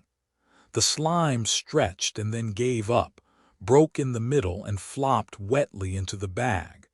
She sealed it like a bad secret. Evidence, she said, in case we're ever in the mood for science. Science, I said, like a man who knows and does not. She cast the beam up where the ropes disappeared. The ceiling was a nest of pulleys and dust. Somebody once felt strongly about engineering, thick beams, iron sheaves, an order to the lines that suggested 6 bells once answered one voice, or perhaps one bell answered 6 ways. The old and the new laughed at each other up there, wires zigzagging with old ropes that had learned dust as a language. This one rope, she said. This one mess. She gestured to the floor.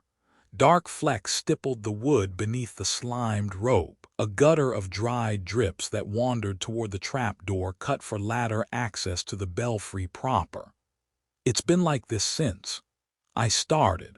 Couple months, she said. I didn't have eyeballs up here at first, just reports. Dispatch got 3 calls about kids on the bell the first week of June. Nash rolled by twice, saw nothing but raccoon shit and sincerity. Then that 303 thing started, and the only thing worse than a mystery is a mystery with a schedule. 303, the witching fraction. The hour our county had agreed to pretend was for shift change and not ghosts, until ghosts did their union business anyway. She walked me through the carillon. She does not love deferential education, but she respects thorough explanation. This is the box the church paid too much for in 2004, she said, tapping the gray metal with the butt of her light. It rings a set of little hammers they bolted outside. No real bell needed. Set lists, funeral toll, National anthem if you're in the mood for trouble. I had Delbert from maintenance pull the logs. The box shows no rings at night the past 2 weeks. No scheduled chimes. The chords we saw on the cameras, the ones that move at 303, those ropes are for. For the real bell, I said, pointing where the system's wires turned polite and a fat rope turned honest. Right, she said, except your church never had 6 bells. According to Cora Mee's nephew, you have 1 bell, Heavy Mother 2. The other ropes don't go to bronze anymore. They go to pulleys that go nowhere. Old men who like to keep the past in working order even when it doesn't have a job. That's a metaphor you can use on Sunday if you want. I won't charge you. Which rope goes to the real bell? I asked, though I already knew. She raised the light and followed the slick line with it. You're not gonna want to hear this, Reverend. I have learned to want anyway, I said, and tried a smile. Second rope, she said, which is stupid. It should be the 3rd. They numbered weird. But second rope is the bell. She blew out a breath and clicked on the carillon's tiny test button. Somewhere outside, a small polite sound tried to be a bell and succeeded only in being a reminder.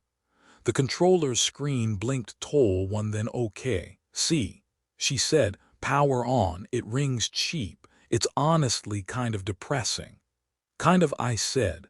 Now watch this, she said, and flipped the carillon power switch to OFF. The little green LED died. The room felt quieter in the way tenseness does when it decides to stretch. She waited. Nothing, she said, which is what a box should do when you tell it to hush. She clipped her light under her armpit the way women who have changed a flat in a dress do, and knelt by the breaker panel on the wall. It was labeled in a hand that recognized Fellowship Hall only as FH and Sanctuary Lights as Sanct. She slid the cover up, found Tower/Carillon and flipped it. Bulbs went out. The silence came up like deep water. Oh, that's fun, she said, and her voice sounded too big without light. My eyes did their best. The hall below leaked a little sun up the stairwell, enough to draw a chalk outline of objects. The box, the ropes, the trapdoor rectangle, the sheriff's jaw, sharp and unamused. That wasn't supposed to, I began. From outside, from above, from the part of the church that thought it got to decide when it mattered, a bell rang. Not the polite carillon test sound, not the fake hammer on the fake bronze, the bell. The one Cora Mee loved, the one that tolls harder on funerals as if it could take a body's place just by being loud enough. The one with weight. It rang once, full and quick, not a funeral toll, not the noon Angelus. The sound poured down the empty room and into us and kept going like water learning a new path. Mara said nothing at first. She stood very still the way a person does when they don't trust moving to mean stopping. Then she set the thermos down with great care on the floor and drew her weapon in the same motion she uses to find lip balm without looking while driving. She didn't point it at anything. She held it low, safe, and ready to become education. Okay, she said to the building, to me, to some private oath. Stay here. I'm not, I started. Elias, she said, my name as a favor, not a reprimand. Stay here. Another sound, footsteps above us. Not the rustle of a raccoon questioning a board. Not wind learning new tricks. Steps. 2 in a row, brisk and familiar, as if someone who knew the tower was in a hurry. Then after the second, a thump, not a step, not a misstep, something with one problem and practice around it. Mara's eyes cut to mine in the kind of conversation that pays a mortgage. I nodded before I meant to. She slid the trap door open with her shoe and tested the ladder with a heel. It answered like it wasn't going to sue us today. She went up first, the beam of her light cutting a narrow road into dust, the gun below it like a missionary who minds his manners. The rope with the slime brushed her sleeve and left nothing you could see and everything you could know. I held the second rope. God help me, I did, just below the mess because it seemed like the kind of absurd thing a pastor does when his better becomes a sheriff. The fibers prickled my palm. The slickness above learned my heat and pretended friendship. The power was still off. The bulbs didn't learn to shine again. The carillon box stayed dead-eyed. Outside, the bell rang a second time closer. "I've got movement," Mara called softly down, and then the beam moved with her voice. Wood creaked. Something skittered, a bat probably, or the past. Then footsteps again, step, step, thump. The third sound did not belong to a person used to stairs. It belonged to what had learned to count to 3 wrong and make the world agree. The bell, without power, without permission, swung its note down the stairwell like a decision. Somewhere beyond the trap door, a third thump answered it. The call came in while I was staring at the laundry like a man who expects it to bite him. Morning tried to be a color and failed. Fog lay flat over the floodplain. The rail spur cut it into quiet triangles. The river breathed like a thing too tired to argue. My phone lit my palm with unknown county, and before I could decide whether to be brave or cowardly, I answered. "Reverend Ward."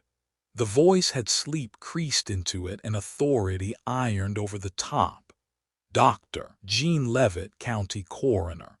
"Yes," I said because my mouth needed a job.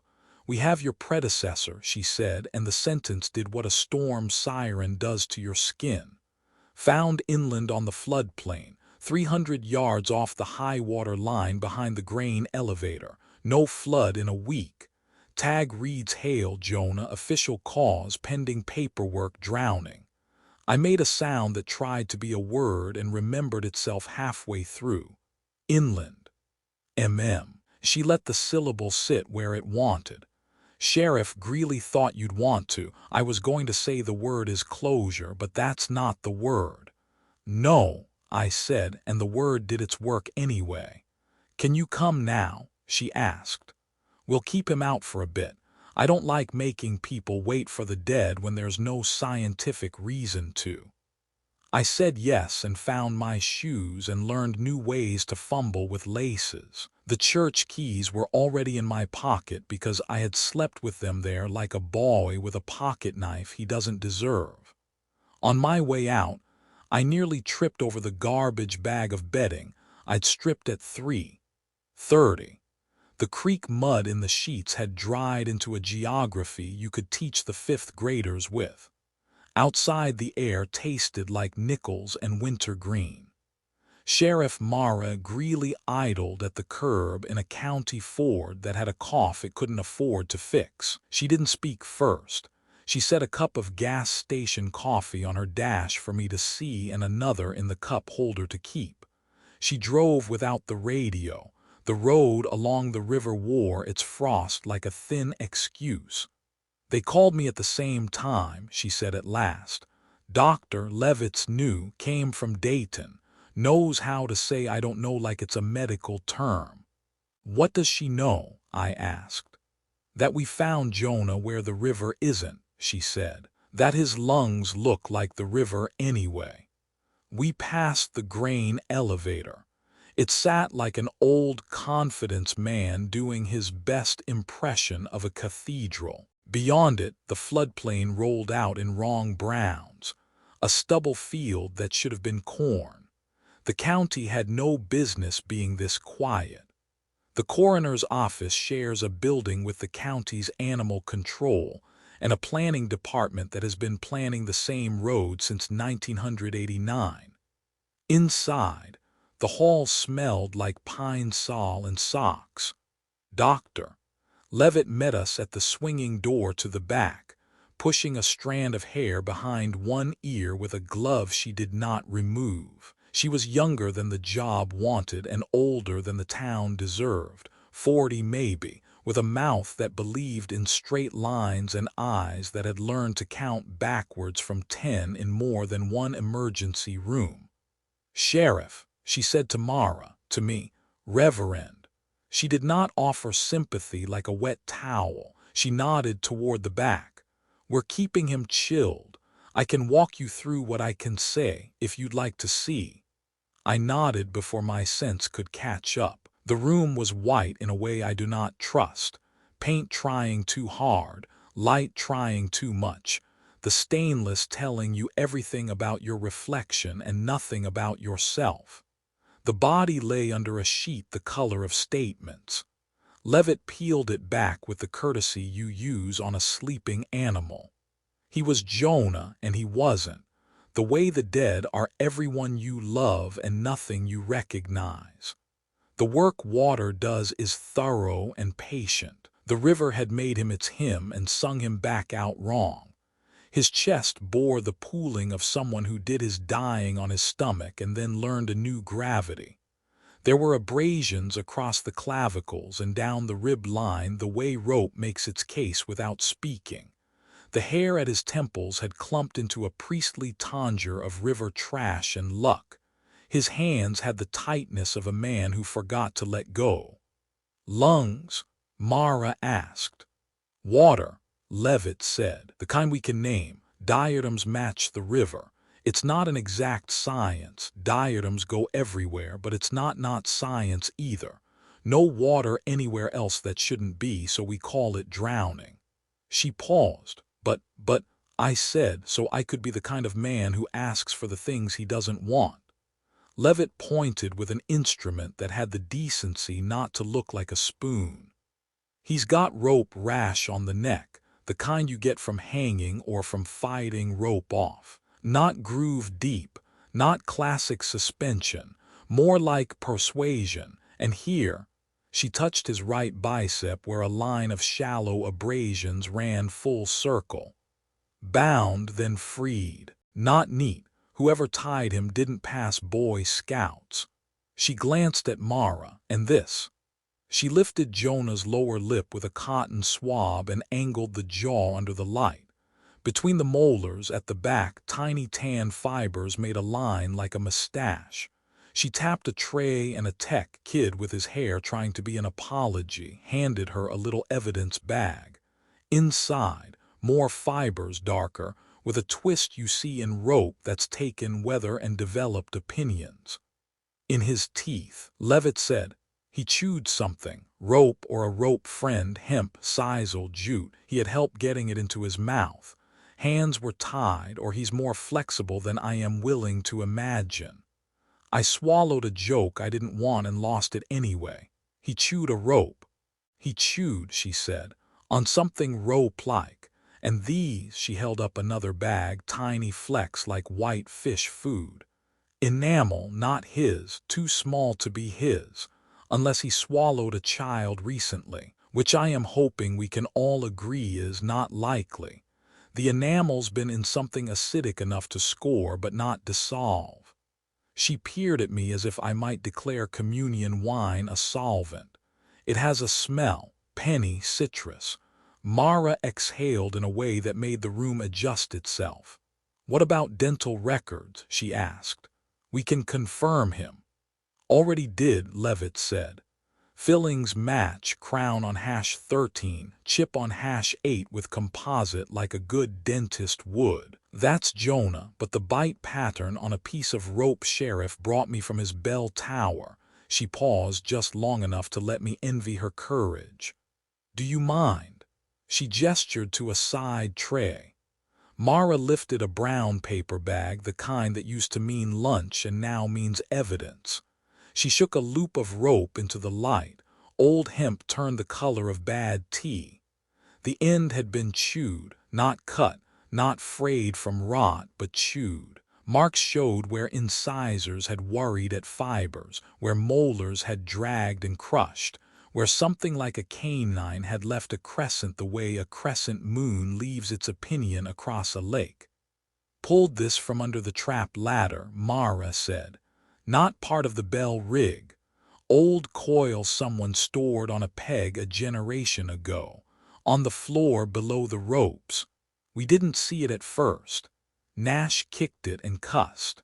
I had Levitt take a look while I called the state for an odontologist I trust about as far as I can throw him. Levitt slid a glossy photo from a sleeve. The same rope, slicked with a ruler for scale and a little tent card like you see in crime shows. Overlaid, a transparent acetate with a cartoon of teeth drawn on it in neat forensic shorthand. I sent images to the lab, she said, along with Jonah's dental x-rays. Also took an impression from the rope's surface to capture the negative of the bite. It's inexact. Forensic odontology is a discipline and a hope, but you can say true things sometimes. The bite that chewed this rope, she tapped the photo, belongs to a mouth missing the left lateral incisor. See the gap, and the right canine rotates inward a hair. You get that kind of rotation when the lateral is absent. The canine migrates, tries to cover, plays grown up. Whoever did this has a small diastema between the central incisors too, cute little space. The rope shows it 3 times. She let the acetate settle on the photo like frost. Jonah's dentition, she went on, has no diastema. #7 and #10 are both present. #6 canine is capped straight. He has a chip on #8, but it's filled. The enamel edge is smooth on the bite. Whoever chewed the rope did it with a different mouth. Either Jonah didn't free himself from what tied him. Levitt glanced at me and then away. Or someone else chewed for him. The room gave a little laugh it didn't mean. Something in the fluorescent ballast whined and decided to be brave. I looked at Jonah's face and tried not to count backwards from my own last conversation with him. He had lectured a child on the ethics of soccer at the county fair. He had eaten a lukewarm corn dog the way believers eat sacraments. He had folded chairs with an air of prayer. I tried to place a small diastema between the 2 smooth words he had loved. Kids, I said, reflex raising its hand. Small diastema doesn't necessarily mean small, Levitt said gently. Plenty of adults never had braces, but the lateral missing plus the canine rotation. If I had to bet rent, I'd say a younger jaw. Could be woman, could be man, could be someone the diet didn't like. Mara took the rope back into the bag like it was a snake you agree to keep in the same house. We'll run the usual, she said. DNA if the state owes me a favor or if I can talk Leland into thinking he does. Levitt nodded. I'll list cause of death as drowning, contributing, ligature abrasion consistent with restraint. Notation, unusual migration of remains. Notation, foreign dental enamel in oral cavity. Notation, rope fibers between molars. She wrote while she said it, printing the words in a notebook with the kind of block letters that pretend they'll carry less weight if they are neat. Migration, I said. How does a body drown at the river and walk to corn stubble? Bodies go where water remembers, Levitt said. Sometimes the remembering doesn't obey our maps. I can give you a list of reasons. None of them will be kind. I nodded because I have my own list. Reverend, she added, almost as an afterthought. He had a bruise across his chest that looks like a rope, not around, across, like he was hugged wrong by something that didn't love him. And in his shirt pocket I found a button that doesn't belong to his clothes. Hand-carved wood, painted once, rubbed down to plain. She handed me a little bag I didn't want. Inside, a disc the size of a nickel, hole off-center, one face scorched. On the scorched side, a ghost of an image where paint had used to be, 5 short strokes that refused to meet and an almond in the center. Broken star, I said, and what little I had left of breakfast made a plan I vetoed. Levitt nodded. Did you bring me that word on purpose? It's the county's word, Mara said. We're temporary help here. Levitt looked between us like a woman who knows two truths can't both be right and will be anyway. She slid the sheet back over Jonah's face with the kind of gentleness you don't get to teach. If you need time, she said to me, we have a viewing room that's less rude. I can give you half an hour before I have to responsibilities. I shook my head because the room was growing and any other room would be smaller and worse. I saw him, I said. I'd like to keep that. Mara set her hand flat on the stainless, not touching the sheet. We'll find who chewed, she said. And why? I nodded because you nod when someone says something no one can guarantee. We walked out past the bulletin board where animal control had taped a photo of a coyote with mange and written not a dog in Sharpie. The kid at the front desk was doing algebra on a scrap of paper and pretending it was not for a test he was going to be late to. The hallway clock coughed up 11 like it was surprised. In the parking lot, the river pretended not to be looking. Mara didn't start the car right away. She turned the rope bag in her hands like a mason jar she couldn't decide to open. You know any parishioner with a gap-toothed smile? She asked finally, missing a left lateral, right canine rotated a hair. I thought about grins over potluck mac and cheese. I thought about children on the church steps, legs banging against iron as they told each other jokes that were only a rhythm. I thought about a dream that had become a memory and a voice that pronounces bread like braid. I know a thing that wears an opossum, I said, and the sentence felt like blasphemy and weather. But you want a human answer. Mara leaned back, eyes on the brown-green line of the river. I want the truth in a form a judge accepts. Someone else chewed that rope, I said, and the wind knocked around the inside of the car for a beat as if it wanted to finish the thought. She started the engine. Or something, she said. And I hate that or enough to make it personal. Miller and Sons electro-finish sits by the tracks like a mistake nobody wants to admit in print. The brick is the wrong red, burned too hard, then weathered to liver. A painted sign once said electroplating anodized strip, but a city councilman with a conscience, and a brush rolled no trespassing by order of county right over the verbs. The chain-link fence leans toward the rail spur as if it's tired of the property it pretends to protect.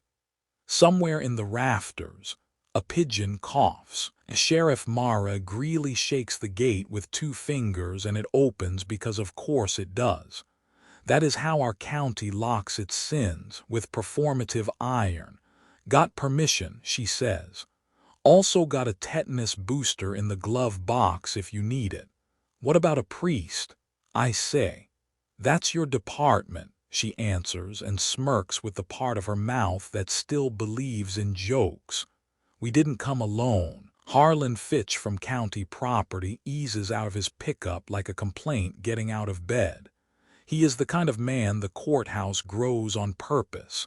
Ball cap with a seed company logo, a jaw that votes, a ring of keys the shape of a life. He doesn't look at me long. He's read the note in his own file that says he initialed something he shouldn't have. You brought the preacher, he says to Mara, as if she has committed to a theme. You signed out chemicals to his dead predecessor. She says back, conversational as rain, we're all doing our best. Harlan rubs the back of his neck. He holds up the keys and they answer in jangling. Look, he says to a point 2 feet left of my face. Jonah showed me paperwork, church letterhead, said he was cleaning brass, paid cash out of the pastor's discretionary. I ain't trying to be the villain in a movie. You're not, I tell him, because men like Harlan survive on small absolutions, and I have a drawer full. You're a paragraph. He squints. What? Never mind, I say. Just open the door. The office door is steel that used to be white. The padlock has bloomed like something organic. Harlan puts the key in and the lock decides to cooperate because embarrassment is stronger than rust. He shoulder checks the door and we step into a smell like a high school lab broke up with a machine shop and they kept each other's sweaters. The shop floor is a grid. Concrete lanes and long, low polypropylene tanks where metals once learned to pretend to be other metals. Vent hoods run like gray vertebrae over each line, their ductwork going nowhere in particular. Old rectifiers squat like punished TV sets against the wall, their dials stuck at numbers that mattered to a man who retired without teaching anyone else. Safety posters have peeled into hieroglyphs. Always add acid to water becomes ways add acid to war, and the rest has wandered off. Mara hands me a cheap paper mask and a pair of nitrile gloves that smell like their own factory. Not for toxins, she says, for my peace of mind. On the left, a workbench holds coffee mugs turned to artifacts, a spool of solder, a fan with no guard. A calendar woman from 2007 tries to sell you gaskets with her smile. The power is off, but the light finds its way down the sawtooth roof in gray patches that make everything look older than it is, which is a trick this town pulls on all of us. I don't want to see the tanks full, so I tell myself they are empty before I check. Most are dry, white crusts on their lips like the world's worst margarita. 2 inches of amber in one, a surprise puddle in another. Harlan takes a cautious sniff and immediately regrets the decision. Still some HCl in this one, he says, wiping his eye with his sleeve.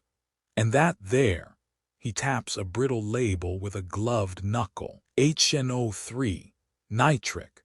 You know, the one that'll take the hair off a peach. Or a man, Mara says, on a shelf.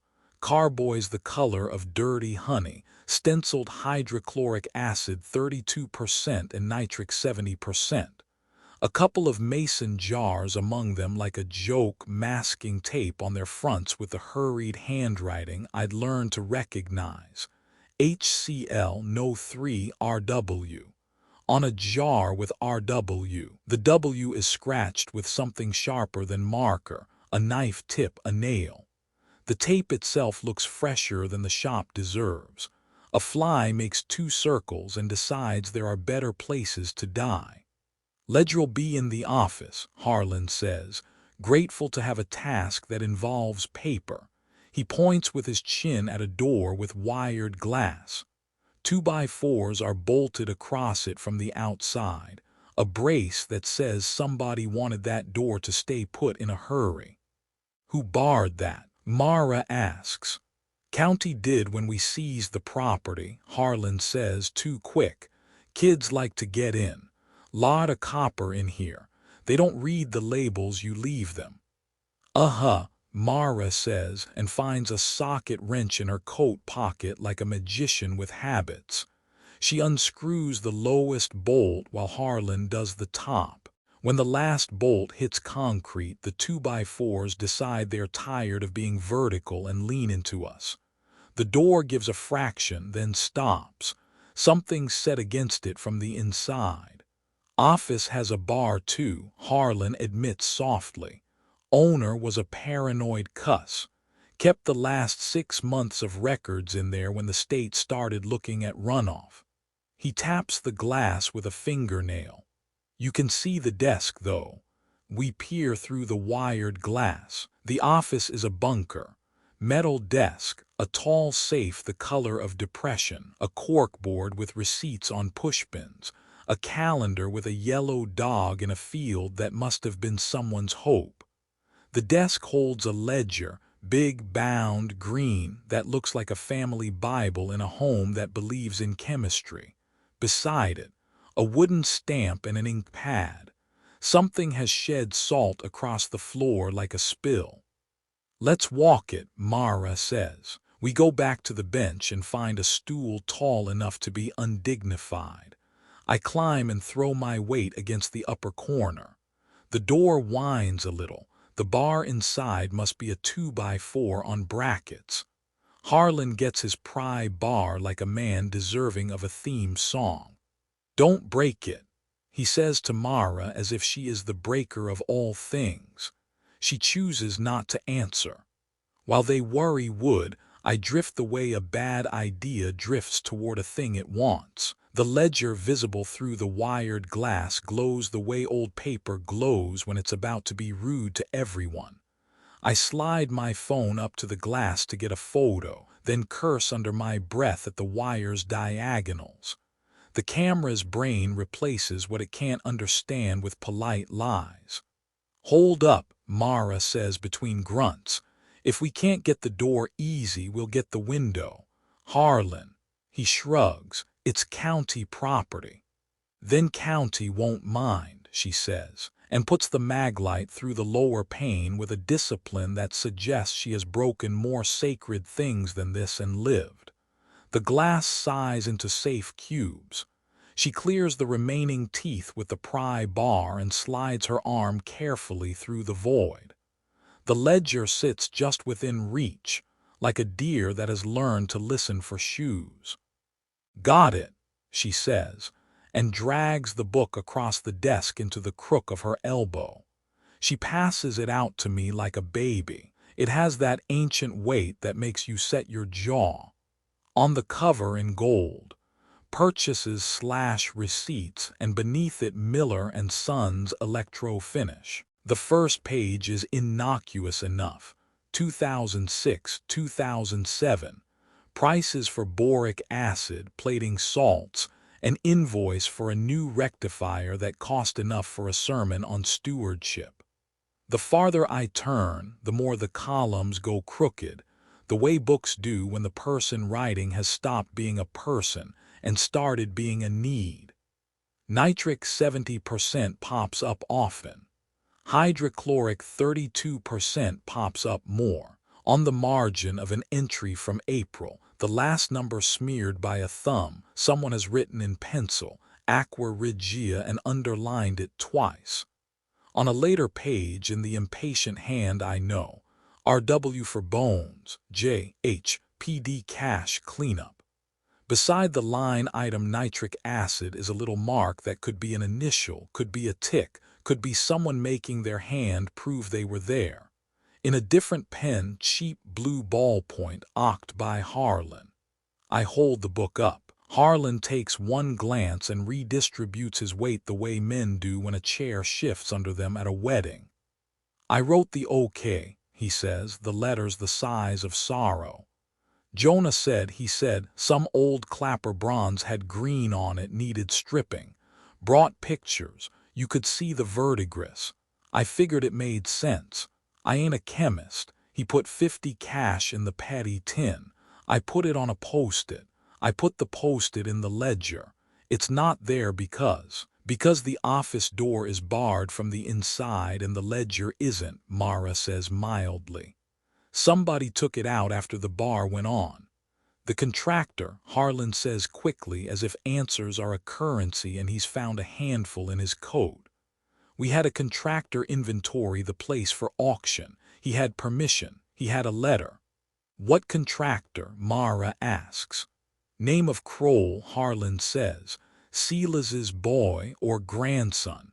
One of those. Krolls do salvage. He studies a stain on the ledger's edge with terrifying attention. What's that say there? He asks, pointing with his chin because his hands have given up. I tilt the book. In the gutter where the binding makes it hard to write and harder to read, a scrawl, Sussex MS, /ring/bell/staple. Under it, lighter pencil as if someone's hand was hurting, names Ride Salts. I have to sit with my back against the desk to promise myself that walls exist. Elias. Mara says softly, which is the name I use here for the exact thing between being useful and being the problem. You okay? The county built a room, I say, and Jonah rented another one inside it and moved in. Not how I'd write the report, Mara says. But yay, we go hunting for the office keys. Harlan insists they exist. The key box by the door holds 3 padlocks and a gratitude. He shakes a tin of paper clips like a maraca and comes up with nothing. While he swears in the polite way men swear when a pastor is in the building, I wander the perimeter of the floor. Footprints live in dust where someone who wore deliberate boots walked a path. From door to tank, tank to bench, bench to office. A drag mark too, like something heavy met the floor and then the door told it no.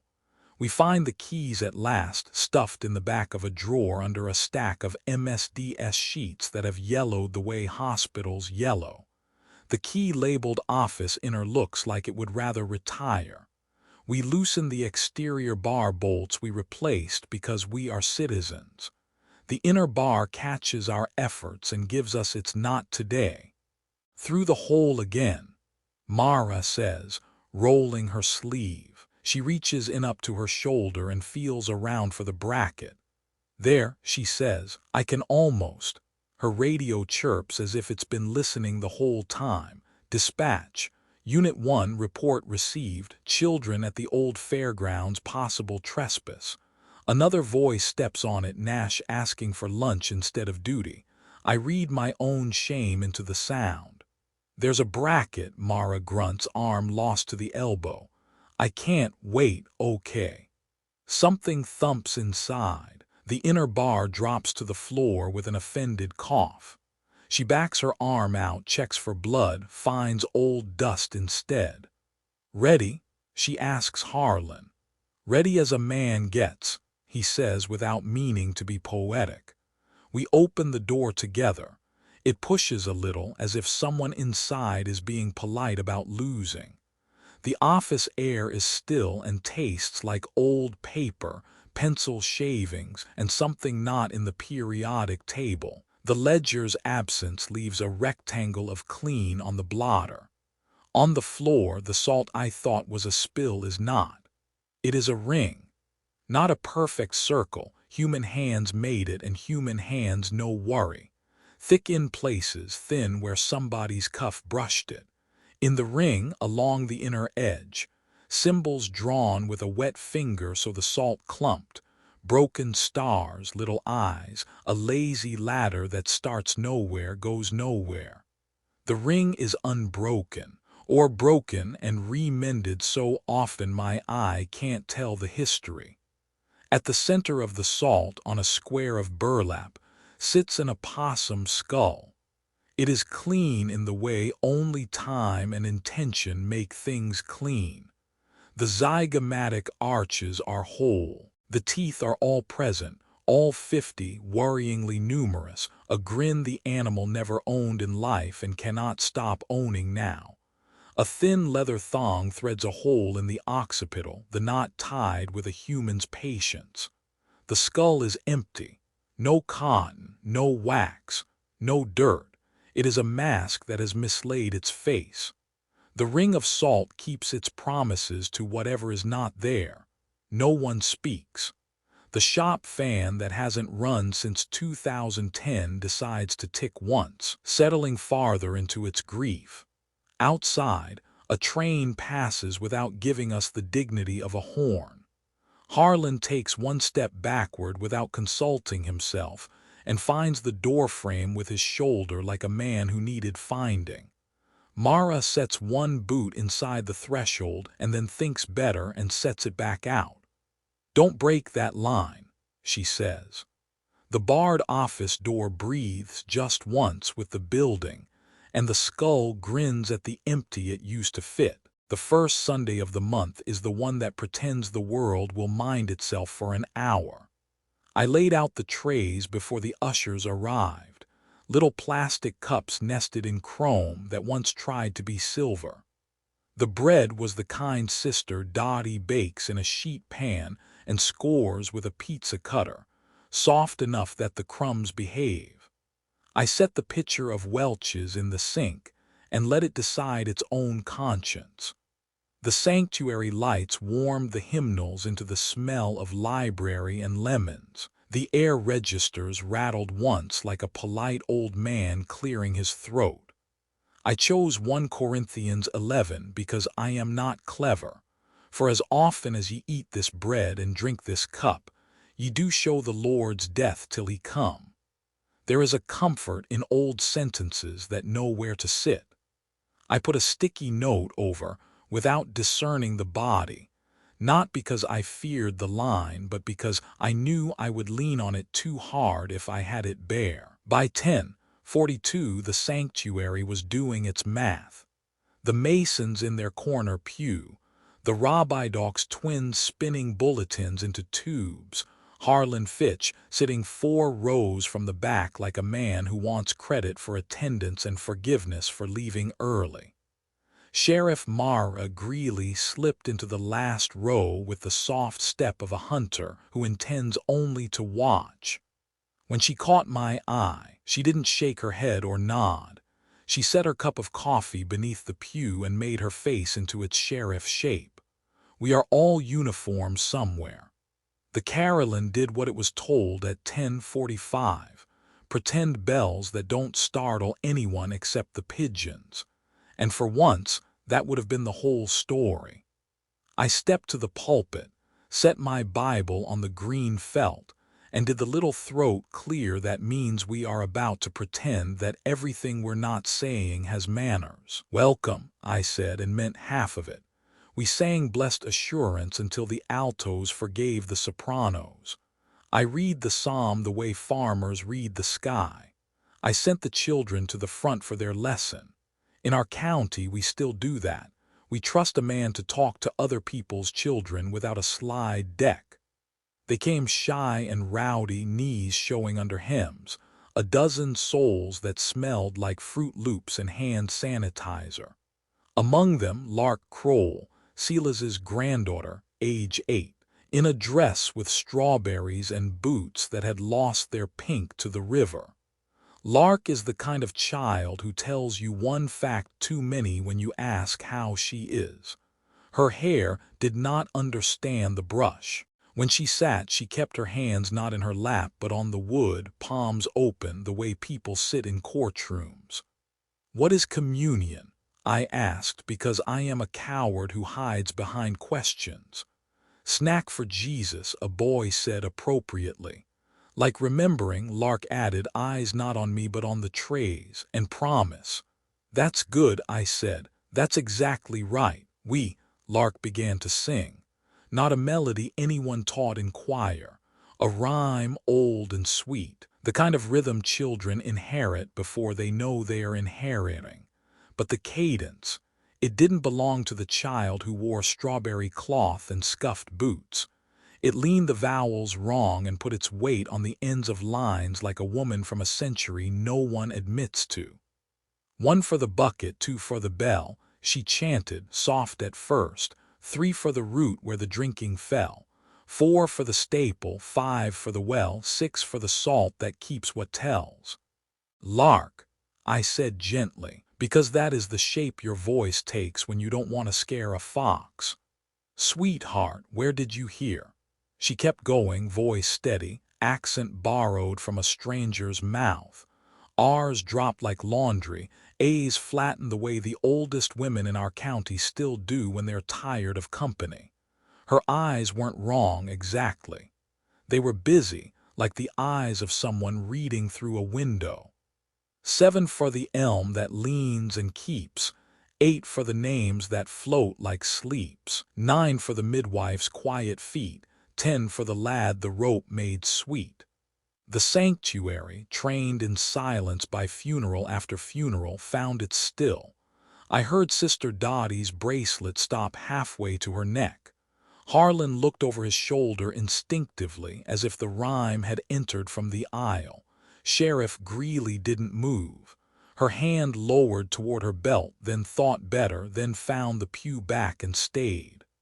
"Lark," I tried again, and crouched so her horizon would be a man and not a pulpit. "Honey, that's an interesting song. Who taught it to you?" She smiled the way children smile when adults forget the rules of pretending. "My grand said it," she answered, only it was not Lark's voice doing the answering. It was a woman's from a picture that had never been taken. All the while at the washing, I held the babe while she set the ring. A murmur moved through the pews, the kind made of rib cages and not throats. Lark blinked, slow as a cat woken by a kindness. Her little palms pressed flat to the wood on either side like she could feel the grain do its counting. She tilted her head toward the narthex as if listening to somebody who didn't like the light, and then fixed her eyes on me with a focus that had never belonged to a second grader. "They drink pastor," she said, no sing-song now, just statement. Her consonants landed older than her boots. "The roots do, under the elm. They drink what you pour. They like the little ones best." The word little didn't belong to 2025. It belonged to a woman who boiled sheets and called girls little and knew where to keep the lard. "Okay," I said, because sometimes the body needs a syllable so it will remember to breathe. "Okay. Who's telling you that?" I asked quietly. She lifted one hand, turned her palm up as if to catch rain, and then set it on her chest over the sternum, as if introducing a guest who stood inside the doorframe of her bones. "She does," Lark said. "She says there's no name for midwives but the work." Someone in the second pew sobbed in a way that tried to be a cough and failed. The trays on the communion table reflected the lights and made a cheap sunrise. The bread under the napkin waited politely the way bread does in churches. It has learned patience from us. I could feel the sheriff watching me decide what grown-ups do when a rhyme puts on old shoes. "All right," I said to Lark and to something else. "We're going to do our remembering now. And then we're going to have prayer, and then we're going to—" I stopped because saying go home felt like a betrayal of homes everywhere. "Let's pray," I said instead, and the congregation obeyed like the careful people they are. Our heads bowed. Mine felt like it was made of paper and would do what paper does when wet. I said the words I always say about body and blood and mercy enough for people who still say mercy on purpose. When I raised my head, Lark hadn't lowered hers. She stared at the table like it had decided to talk. She swallowed once hard and put her fingers to her throat as if listening to her own swallow. Then she coughed. Not a sick cough. A single bark a child makes when a crumb goes wrong. She coughed again, and the second cough had in it a click no cough should own. "Water," Sister Dottie whispered, already rummaging in her purse for a bottle that had lived there since the Obama administration. I reached out and Lark leaned forward into my hand, mouth open like she was about to tell me a secret. She coughed a third time and something white and hard came onto her tongue and slid onto her palm with a sound I will hear when I am an old man with a plastic bracelet on. A chip the size of a lentil, curved, one edge glassy, the other raw like a break. It gleamed where her saliva made it a jewel, and sat there in her small hand like a kept promise. "Did you break a tooth?" I asked before I realized my own mouth had stopped being useful. She grinned at me, every tooth present and perfect, and ate. The chip on her palm did not belong to her. She lifted it for me to see, eyes pleased, completely and terribly pleased. "It's from the drinking," she said in the borrowed cadence, and the sanctuary remembered how to be quiet the way the river remembers the path it makes through a field that never asked for it. After Lark's palm gave the sanctuary a tooth, I dismissed the children with a voice that belonged to the part of me that still knows how to guide people to carpeted rooms for apple juice. I kept the sermon short and honest. Bread, cup, sorrow, hope. and did not look at the opal of enamel drying in the usher's offering plate, where Sister Dottie had set it on a folded Kleenex like the world's smallest tithe. Sheriff Mara greedily waited at the back until the last handshake had finished its choreography.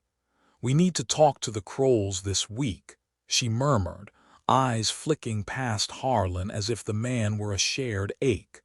"But if you've got anything left of Jonah that isn't sermons, now would be a good time to let it misbehave." I did. I didn't want to. The keys in my pocket made their quiet weather. Jonah kept a wooden trunk in the sacristy, the kind you pretend is for paraments and use for whatever you're not ready to throw away. The lid creaked like a hymn that can't decide its key. Inside, a folded white linen that smelled like cedar and Murphy's oil, a brass cross base with one screw stripped smooth, a shoebox of service bulletins tied with twine, and beneath those, 6 black notebooks, wide elastic bands gone slack with years of being asked to hold. On the first page of the top book in the square, teacherly hand he used for children's moments, commonplace, hail. On the second line, let not the left hand know, then scratched out hard enough to bruise the paper. A small drawing in the margin, 5 short lines that refused to meet, an eye where they didn't.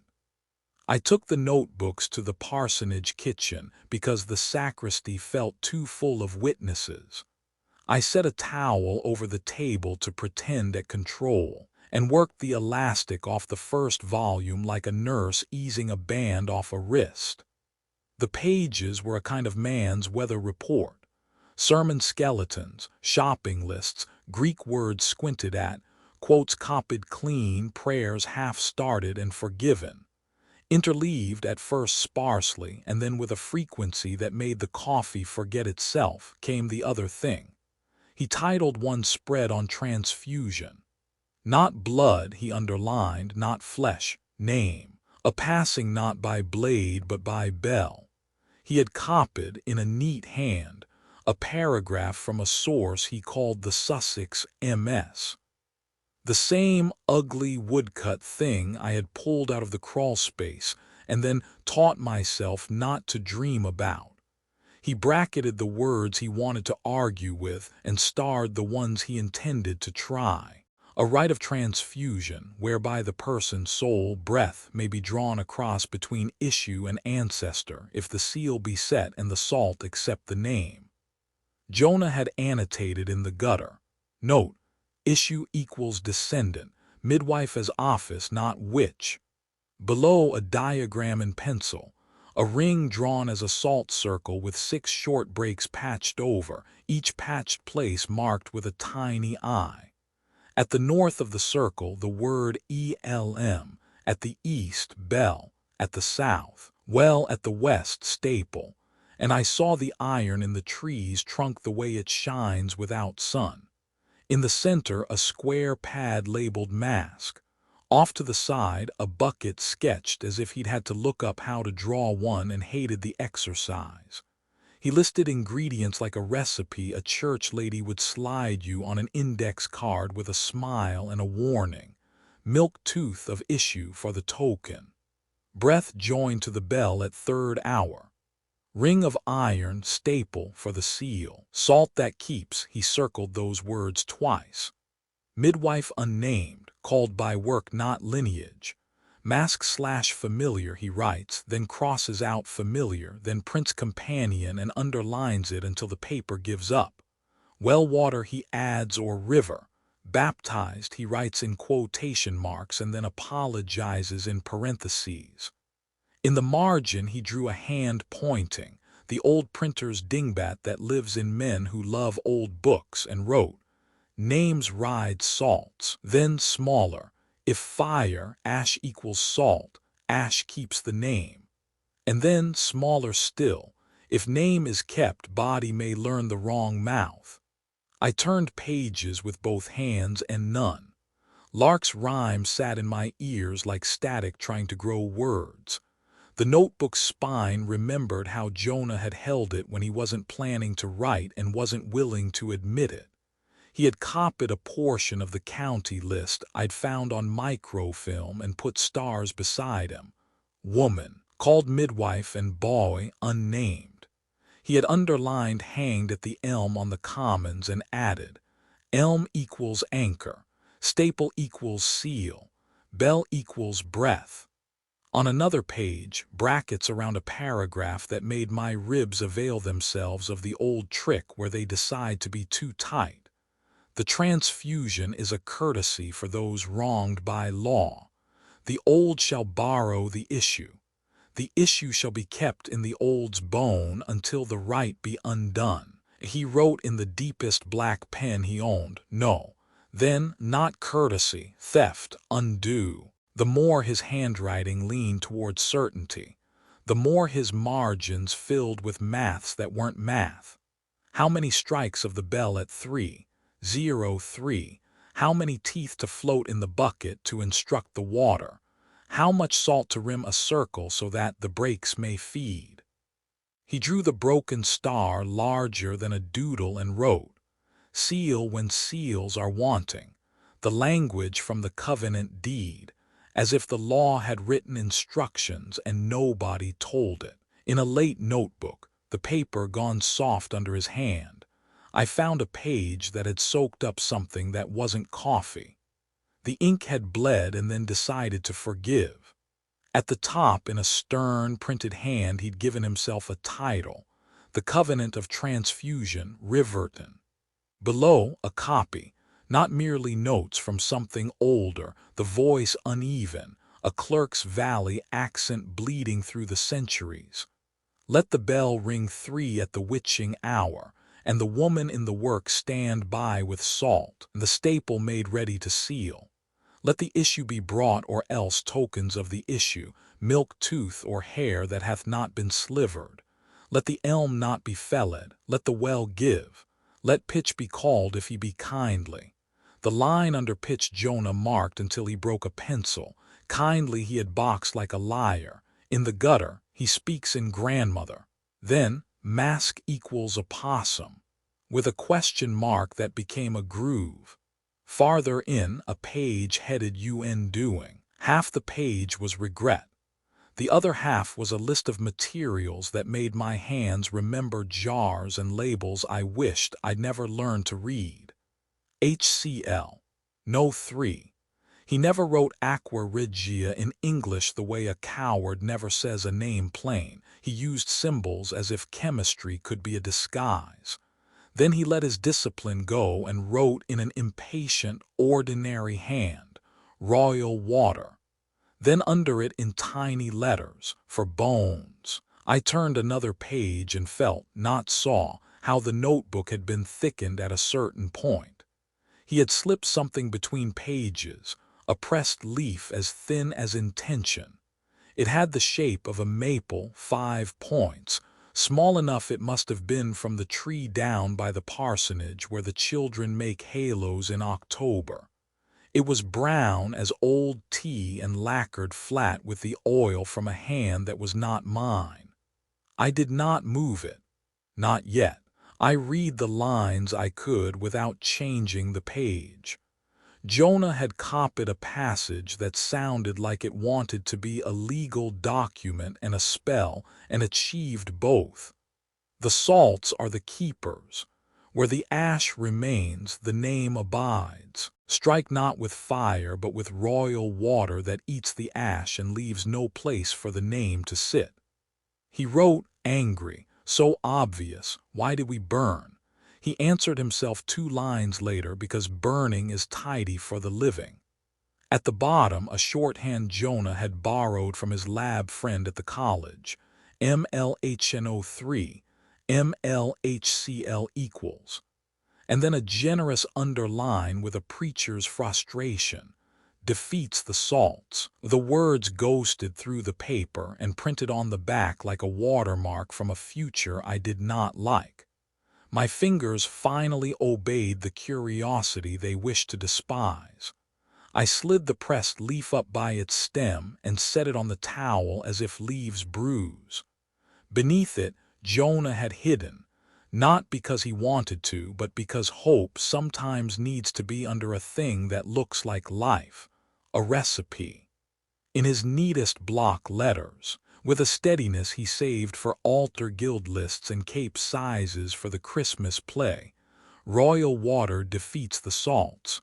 3 parts HCl, 1 part HNO3 fresh, warm not boil. Add to bone/ash until no white remains. Rinse W/well water. Bell once. Seal the broken star. The county fair after closing is what happens when a town forgets to turn itself off. Half the rides sleep with their lights still breathing, LEDs doing that low pulse like minnows under a dock. The midway smells like kettle corn that changed its mind, diesel that has opinions, and the river's long memory making itself at home in straw. The Ferris wheel keeps its silhouette, a black gear against a sky the color of dishwater, and its shadow swings slow across the grass like a clock that won't say what time. I chose the wheel for the ring. Salt travels well if you steal your own church's softener bags and the ushers never count them. I poured a circle in the wheel's shadow where the spokes could pretend to be sacred geometry and the iron footings could be my staples. The surface turned the salt into a sermon, damp, then crust, then line, until the circle sat right. Not perfect. Human. I pressed the thin places with my palm so the ring knew which side belonged to it. At the north edge of the circle I set the mask, the empty opossum skull from Miller and Sons, threaded with its leather thong, the zygomatic arches intact like cupped hands. At the west, I tied one of the wheel's anchor chains into a crude ring. At the east, I placed the bell I could afford. No carillon to cheat for me, no sanctuary rope to shame me, just the galvanized dinner bell from the youth group cookouts. Its clapper had the good sense of iron. At the center, on a burlap square that once did mission trip duty, I set Lark's tooth chip in a clean jelly jar and screwed the lid down until the rubber gasket thought better of my mercy. The chip clicked once against the glass, the smallest vote I have ever counted. The royal water rode my back in 2 mason jars, their lids taped crosswise. The tape marked RW by a pen that had decided against neatness. I did not set them inside the circle. I gave them their own square of shadow 3 long steps away and told them to mind their manners until I said their names. I left a note on my kitchen table under the church keys in case the part of me that writes notes outlived the part of me that keeps promises. Mara, if I'm late to tomorrow, the ring is under the wheel. Don't step in it. Bring salt. Brick the cellar. I made myself laugh at that last bit so the laugh would know it had a place to be later. I put my phone in airplane mode, not because the county would call, but because something else might. The livestock pens sit behind the midway where fair smell changes brands. Fried dough trading for hay and ammonia, and something honest that dies when kids go back to school. In the pig barn, a radio left on low was explaining a baseball game nobody needed. Fans clicked to themselves, as if debating democracy. The line of aluminum bleachers threw itself long and complicated on the dirt. I checked my watch, dollar store analog, because I do not trust the digitals anymore. 2:57. The last teenagers had been chased out by a volunteer in a yellow vest. Their laughter faded down the gravel. A generator coughed and slept. The Ferris wheel shadow swung another minute down the grass. I stepped to the bell and touched it. Metal decided to be cold the way truth does. Reverend. Sheriff Mar Greeley's voice, low and conversational, from just past the goat pens. "Leave the bell, come take a look." I swallowed the reflex that has followed that voice from scenes I did not deserve to see. "Where are you?" "By the wash racks," she said, a clink of chain link attached to the syllables the way a badge sometimes comes along just to be friendly. "It's the Kroll boys. They left a mess." Mara would say Kroll like she was spitting a seed, not like she was tasting sugar. This voice set the R down soft and let the vowel wander away. Also, Mara would never say mess if she meant crime. She would say situation and let you provide the rest. "Okay," I said aloud, not for the voice but for every muscle that had learned church manners. "We're going to do this my way." I took the dinner bell by its strap and rang it once. Not loud. The fair was empty except for the frogs lobbying the ditch, but enough to say the syllable a bell knows. My watch got nervous. 2:59. The voice moved half a barn closer. "Elias, don't be difficult tonight. You can be difficult tomorrow. I've got something you're going to want to see." Mara likes awkward better than difficult and uses it like a diagnosis with a plan. This voice spread want like it thought it was a promise. I rang the bell again and let it speak to the Ferris wheel. The iron fittings under my feet hummed to themselves, the way metal hums when you ask it if it believes in God. I stepped back to the circle and breathed through my mouth, because breathing through your nose is a map you sometimes don't want to carry. On the third ring, something across the midway side in that careful way animals learn when they have decided to hunt and not to run. The step-step thump arrived a moment later, like a song remembered wrong on purpose. It came from the back of the pig barn where the fair store keeps its old banners and the booth with the weighted ducks. "Reverend." Mara's voice again, now patient, now amused. "If you wanted to talk about transfusion, you only had to ask. Quit playing church in a field." "Pitch," I said, and the name didn't like being said and I liked doing it anyway. "You tried on my grandmother, then Mara, try telling the truth." "Truth?" The voice said, bored and tender. "Sugar, we're the only truth in this county that pays its bills." 3:03 rolled up slow, making a fence post of each second. The air changed its shirt.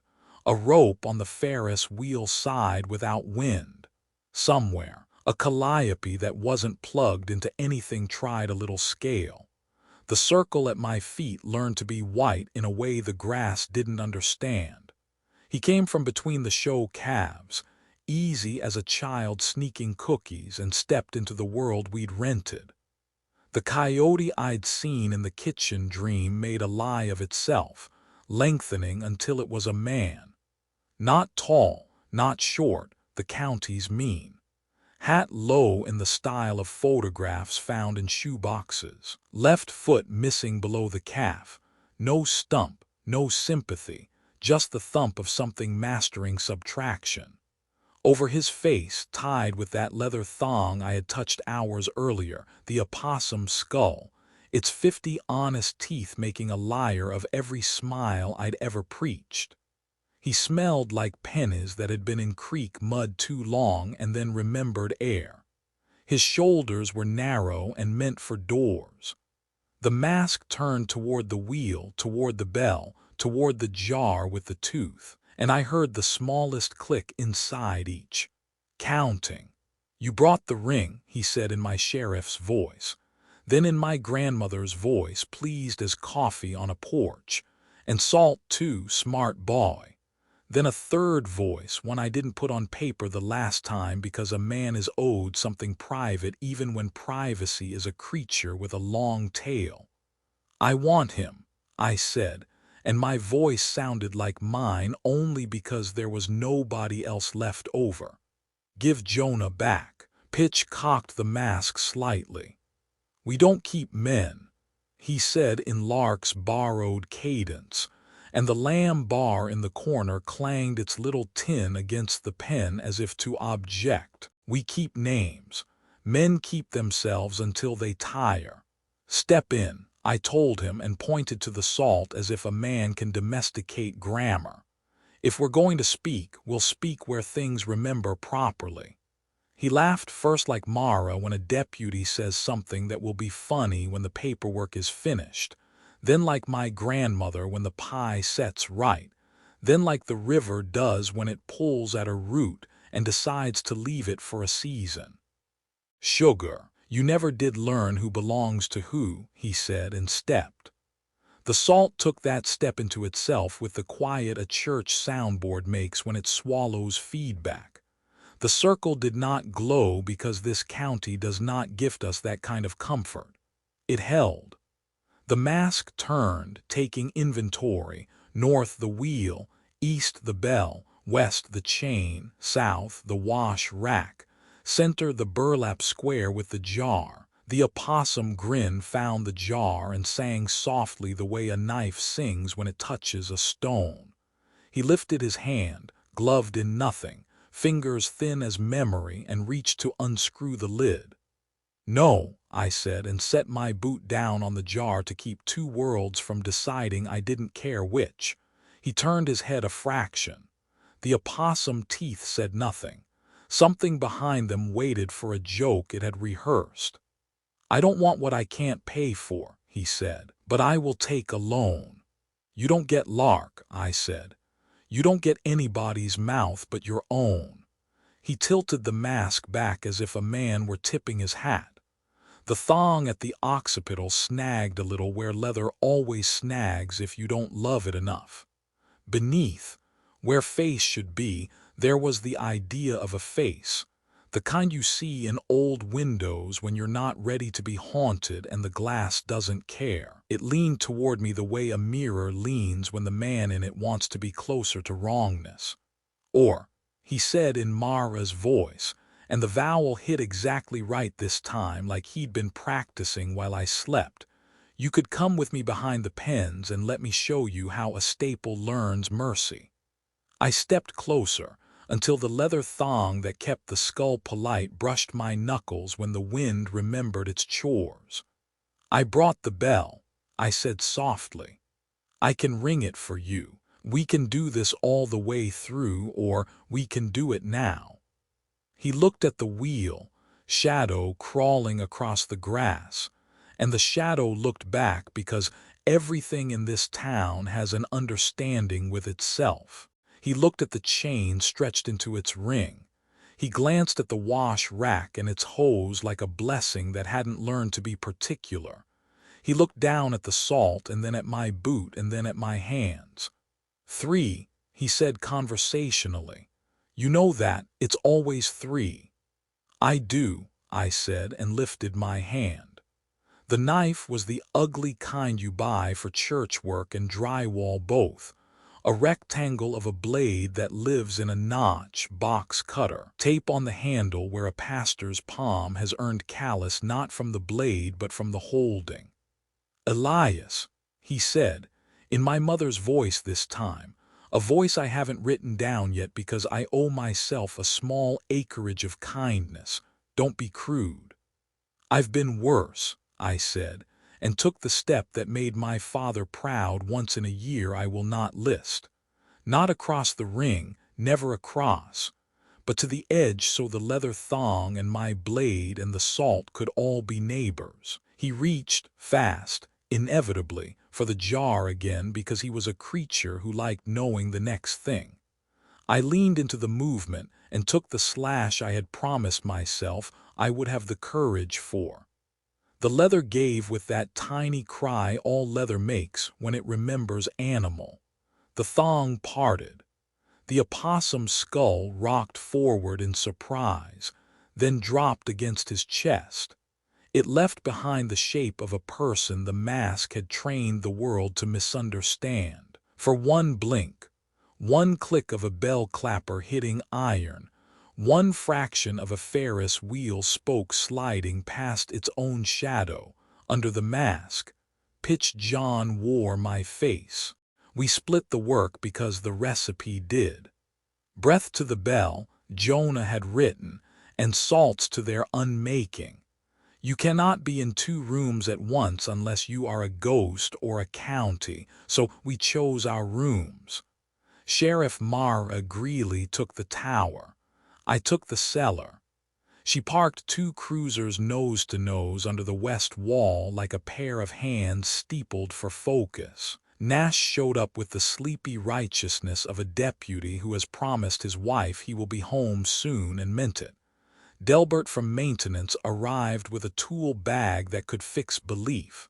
They carried wedges, a coil of line, a roll of painter's tape, and the particular stubbornness lawmen develop when they are tired of nouns becoming verbs. "Radio open," Mara said. "On my mark. You hear me count, you count with me. If we get separated, you find light and you hold it and you say the Lord's Prayer backwards if you have to. I don't care what your grandmother told you." She looked at me over the roof of her car. "You make your soup," she said, and for the first time since we became a town, I loved a sheriff for saying exactly the wrong word on purpose to keep me from being the man who flinches. "I'll ring once if I can," I told her. "If I can't, you'll hear me anyway." The sun had the color of resignation. The sky had the texture of a classroom eraser after a long day. The river watched like it watches. I went home. The parsonage had not forgiven me for our last argument. It let me in with a hinge that meant to be helpful, then set the air down in the kitchen with the weight of a wet towel. I laid Jonah's notebooks open on the table to the page that had stopped pretending it wasn't a ritual. Royal water defeats the salts. The pressed maple leaf stayed on its towel like a witness. The jar with lark's chip waited by the sink. I took it as gently as you take a sleeping child who doesn't belong to you. At the basement door, I hesitated because I have a human's relationship with stairs. I will do them, but I like to know who is at the bottom. The furnace room exhaled. The crawlspace door behind it wore its broken star in the lintel the way scars wear the bad season they earned. I set the crank light in its notch where it had learned to pretend to be the sun. I did not need to open the second door to smell the bucket waiting in the room beyond, the black brine and the baby teeth, and the penny of the county's oldest arithmetic. "Okay," I said, because I have discovered that prayer is often the same shape as talking to a dog. I laid a tray out on the work surface Jonah had planed into channels and set the masks of my face where they belonged. Glasses, gloves, the cheap paper barrier a man puts over his nose when he wants to tell himself he tried. I set water in a pan to warm, the way Jonah's note had asked, and did not look while it made its small noises. I will not write the order in which I moved the bottles. I will not write the measurements. Let it be enough that I remembered the poster at the plating shop that had lost its letters and still meant always add acid to water, and that I kept the window open to a world that did not want to be responsible for me. What I made in the jar turned the color that honest trouble turns when it remembers its ancestors. It breathed a breath that was lemons and pennies and a whisper of the county dump in July. The rim of the jar fogged and cleared as if the liquid were deciding whether to teach me patience or humility. I thought of Jonah's neat block letters, warm, not boil. The air agreed. I carried the jar like a candle. The second room, the one through the lintel, received me the way it receives everything, politely, and then with a memory. The table waited. The twine-hung shapes pretended to be still. The bucket under the bored hole in the wood considered my existence as if it had been counting down to it for years. "Royal water defeats the salts," I said, letting the words sit where they wanted. "Names ride the salts. No place left to sit, no place left to ride. Something in the bucket moved the way a pond does when bluegill are scornful. From my pocket I took Lark's little white, unscrewed the jelly jar, and held the chip over the bucket as if my hand were about to write a letter. I had thought the thing would want to fall back to its friends. It did not. It lay on my palm and tried to be old. "I'm sorry, honey," I said, and didn't know whether I meant the tooth, the girl, or the part of myself that still wanted this to be a science fair. I let the chip fall. It sank without drama. One small circle touched the surface and closed, a period at the end of a sentence nobody deserves. Upstairs, through 2 floors and a faith, I heard the church's front door open. The tower team went in as if it were a barn with a bull in it. Careful, calm, loud enough for the bull to know this would be a conversation and not a chase. Later, when she was willing to be a storyteller, Mara gave me the play-by-play in the clipped paragraphs of a report that had learned to be a campfire. Unit 1, Tower Base, lights on, Carillon powered down. Delbert, kill the breaker. Breakers killed. Copy, Nash, eyes on the rope with the jelly, don't touch it, visual on clapper. Visual negative, dust like a Baptist. Copy, wedge that sucker anyway. 2 men on the wheel, 1 on the rope. Elias, you copy. I did. I had the radio on the furnace shelf, speaker up, volume low, squawking like a cricket with opinions. Copy, I said. I have it in hand. Don't say hand, she said dryly. Stick to the plan. Delbert grunted once over the air, the grunt a man makes when a thing that ought to move does. Wedge in, she's a stubborn girl, rope's quiet for now. The rope was not quiet for now, it was deciding how to say no. On my mark we lift the clapper tight and tie it off. If that bell rings at 3:03 without permission, I want it to get a face full of itself. Ready, mark. There is a particular sound rope makes when it is being tied by men who love knots more than they love the reason knots exist.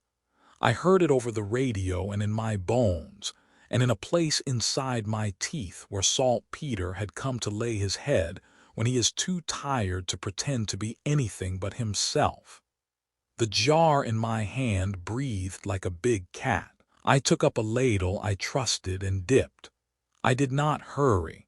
Jonah's notes did not allow for hurrying. I poured over the table where channels had been cut for purpose, and the liquid found the groove it was told to find. It met a tooth caught on the slick of dried brine and told it a story. The tooth listened, went silent, and ceased being a tooth, the way ice ceases being ice, not because it wants to, but because the room insists. The sound was small, no bigger than a nail clipping falling into a sink.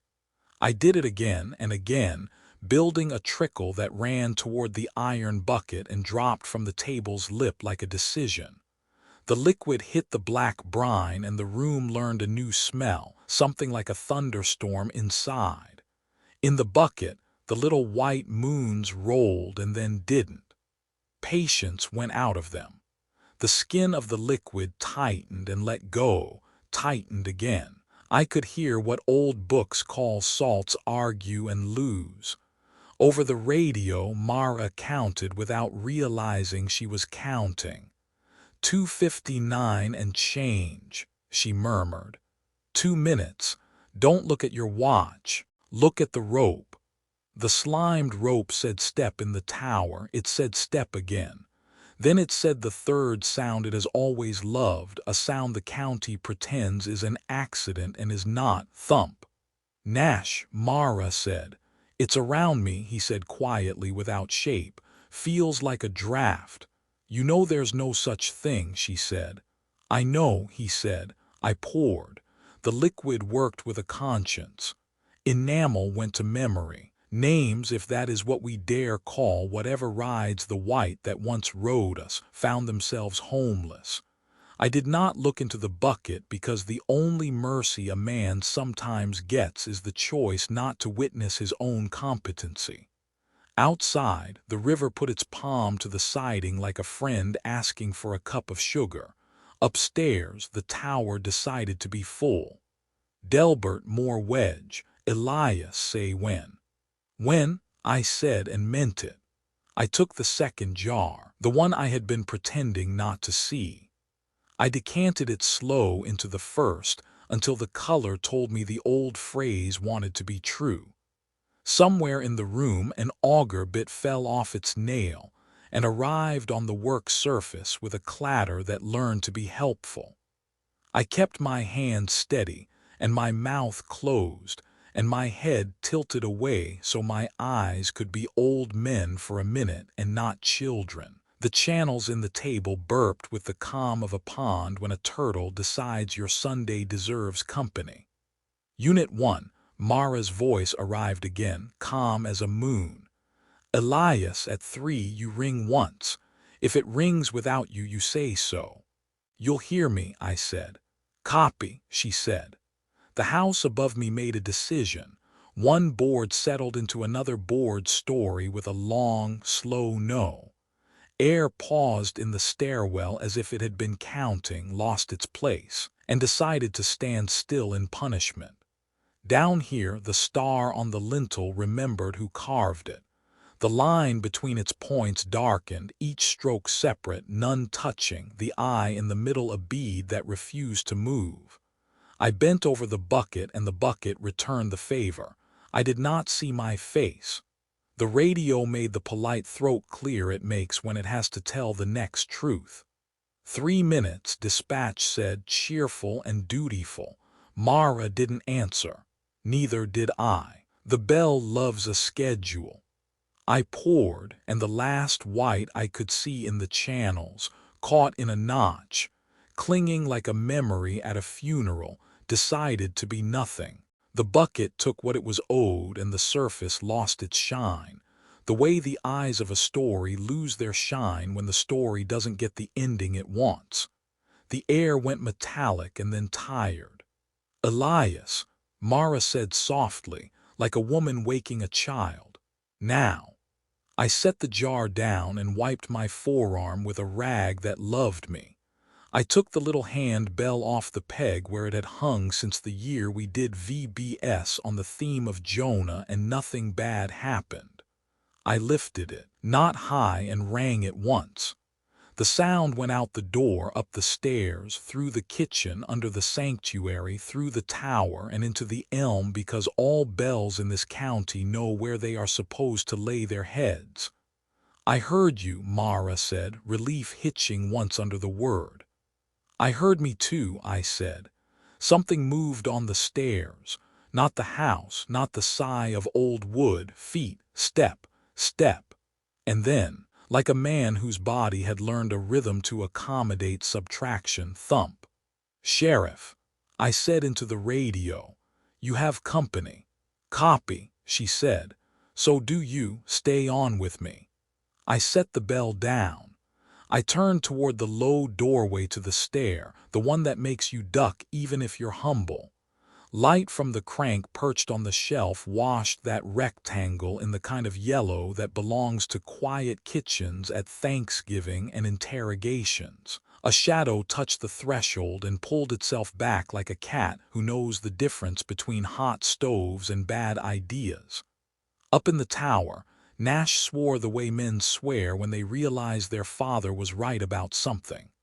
Ropes moving and hold the clapper, Mara said, too calm to be anything but brave.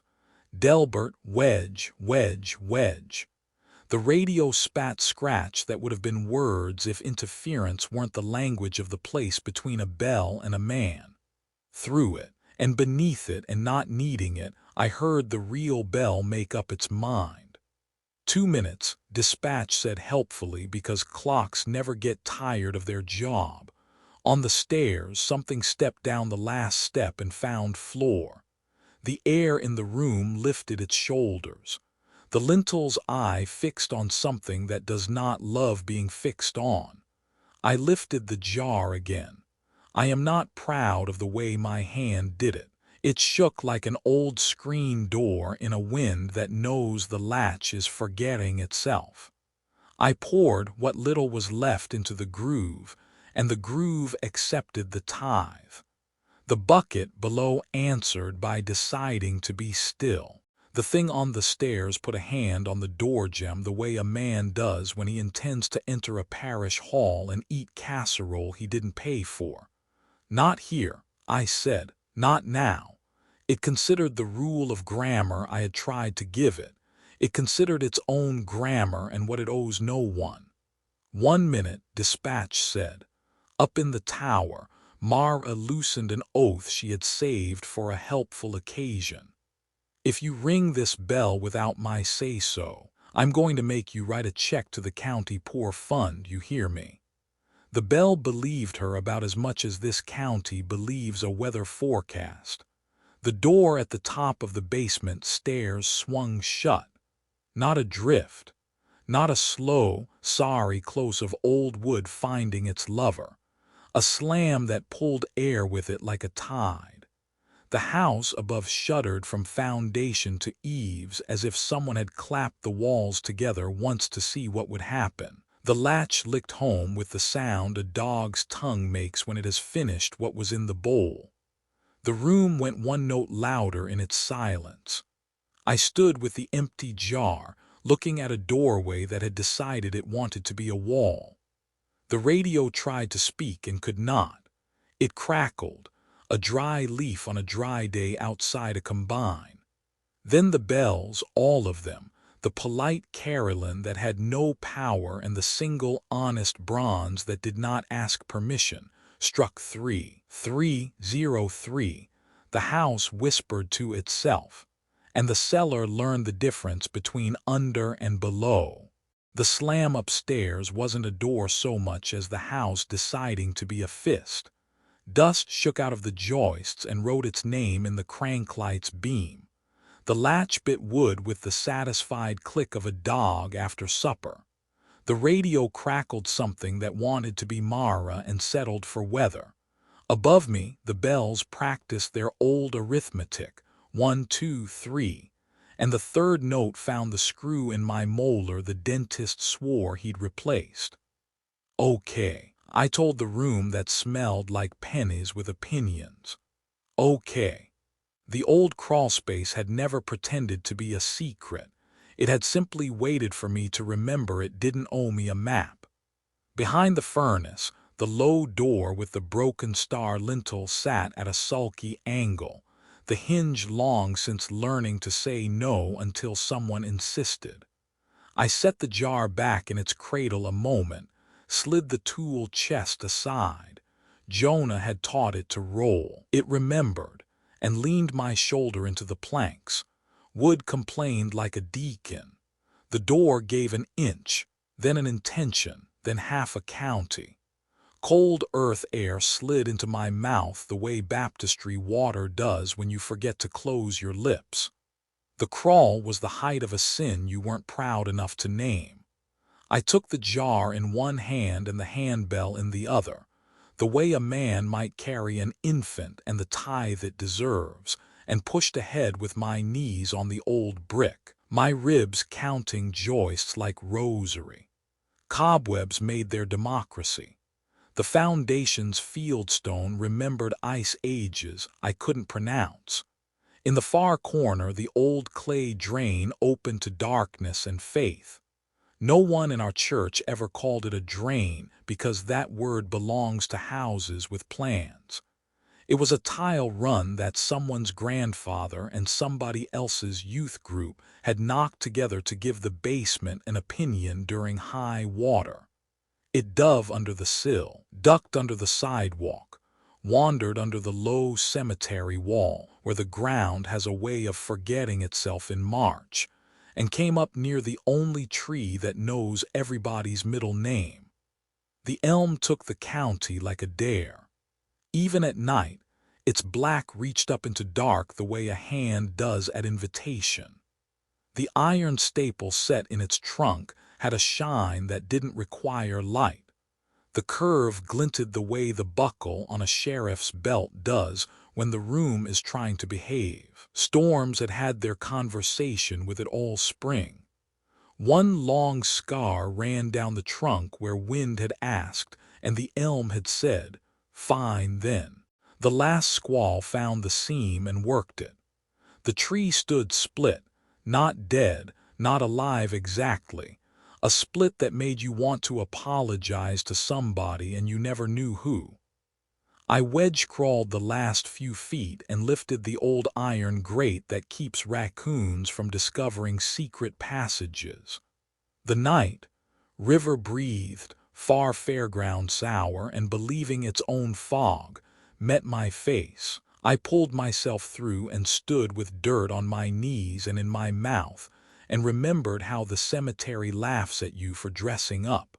If the county owns a silence, it keeps it under that elm. The ground around the roots was wrong, humped slightly, soft where the rest of the yard had learned its July stubbornness. Someone before me had tried to make it right with a few spade cuts and a prayer. The lines had settled into their old answer. In the split of the trunk, rainwater had made a throat. The iron staple crossed the seam like a stitch someone had forgotten to tie off. If you leaned close, you could hear sap working at the business of being. I had a shovel because churches have shovels. There's one in the shed with the folding tables and the Christmas sheep, the blade polished by 2 generations of funerals. I didn't go to the shed. I took the short-handled transfer from the crawl space, the ugly one with a cracked D-grip that had salted 2 vestibules and 3 front steps and never asked a thank you. I knelt between the big surface roots, slick as knuckles, and slid the blade into the dark. The first cut made the sound a paper bag makes when a hand goes in against its will. The second found stones. The third found history, and history smelled like clay and low water, and the cold iron of a man who was never warm. Stormlight played around the edges, the kind of flash that lives behind clouds like a rumor. The bells upstairs breathed between the strokes as if practicing endurance.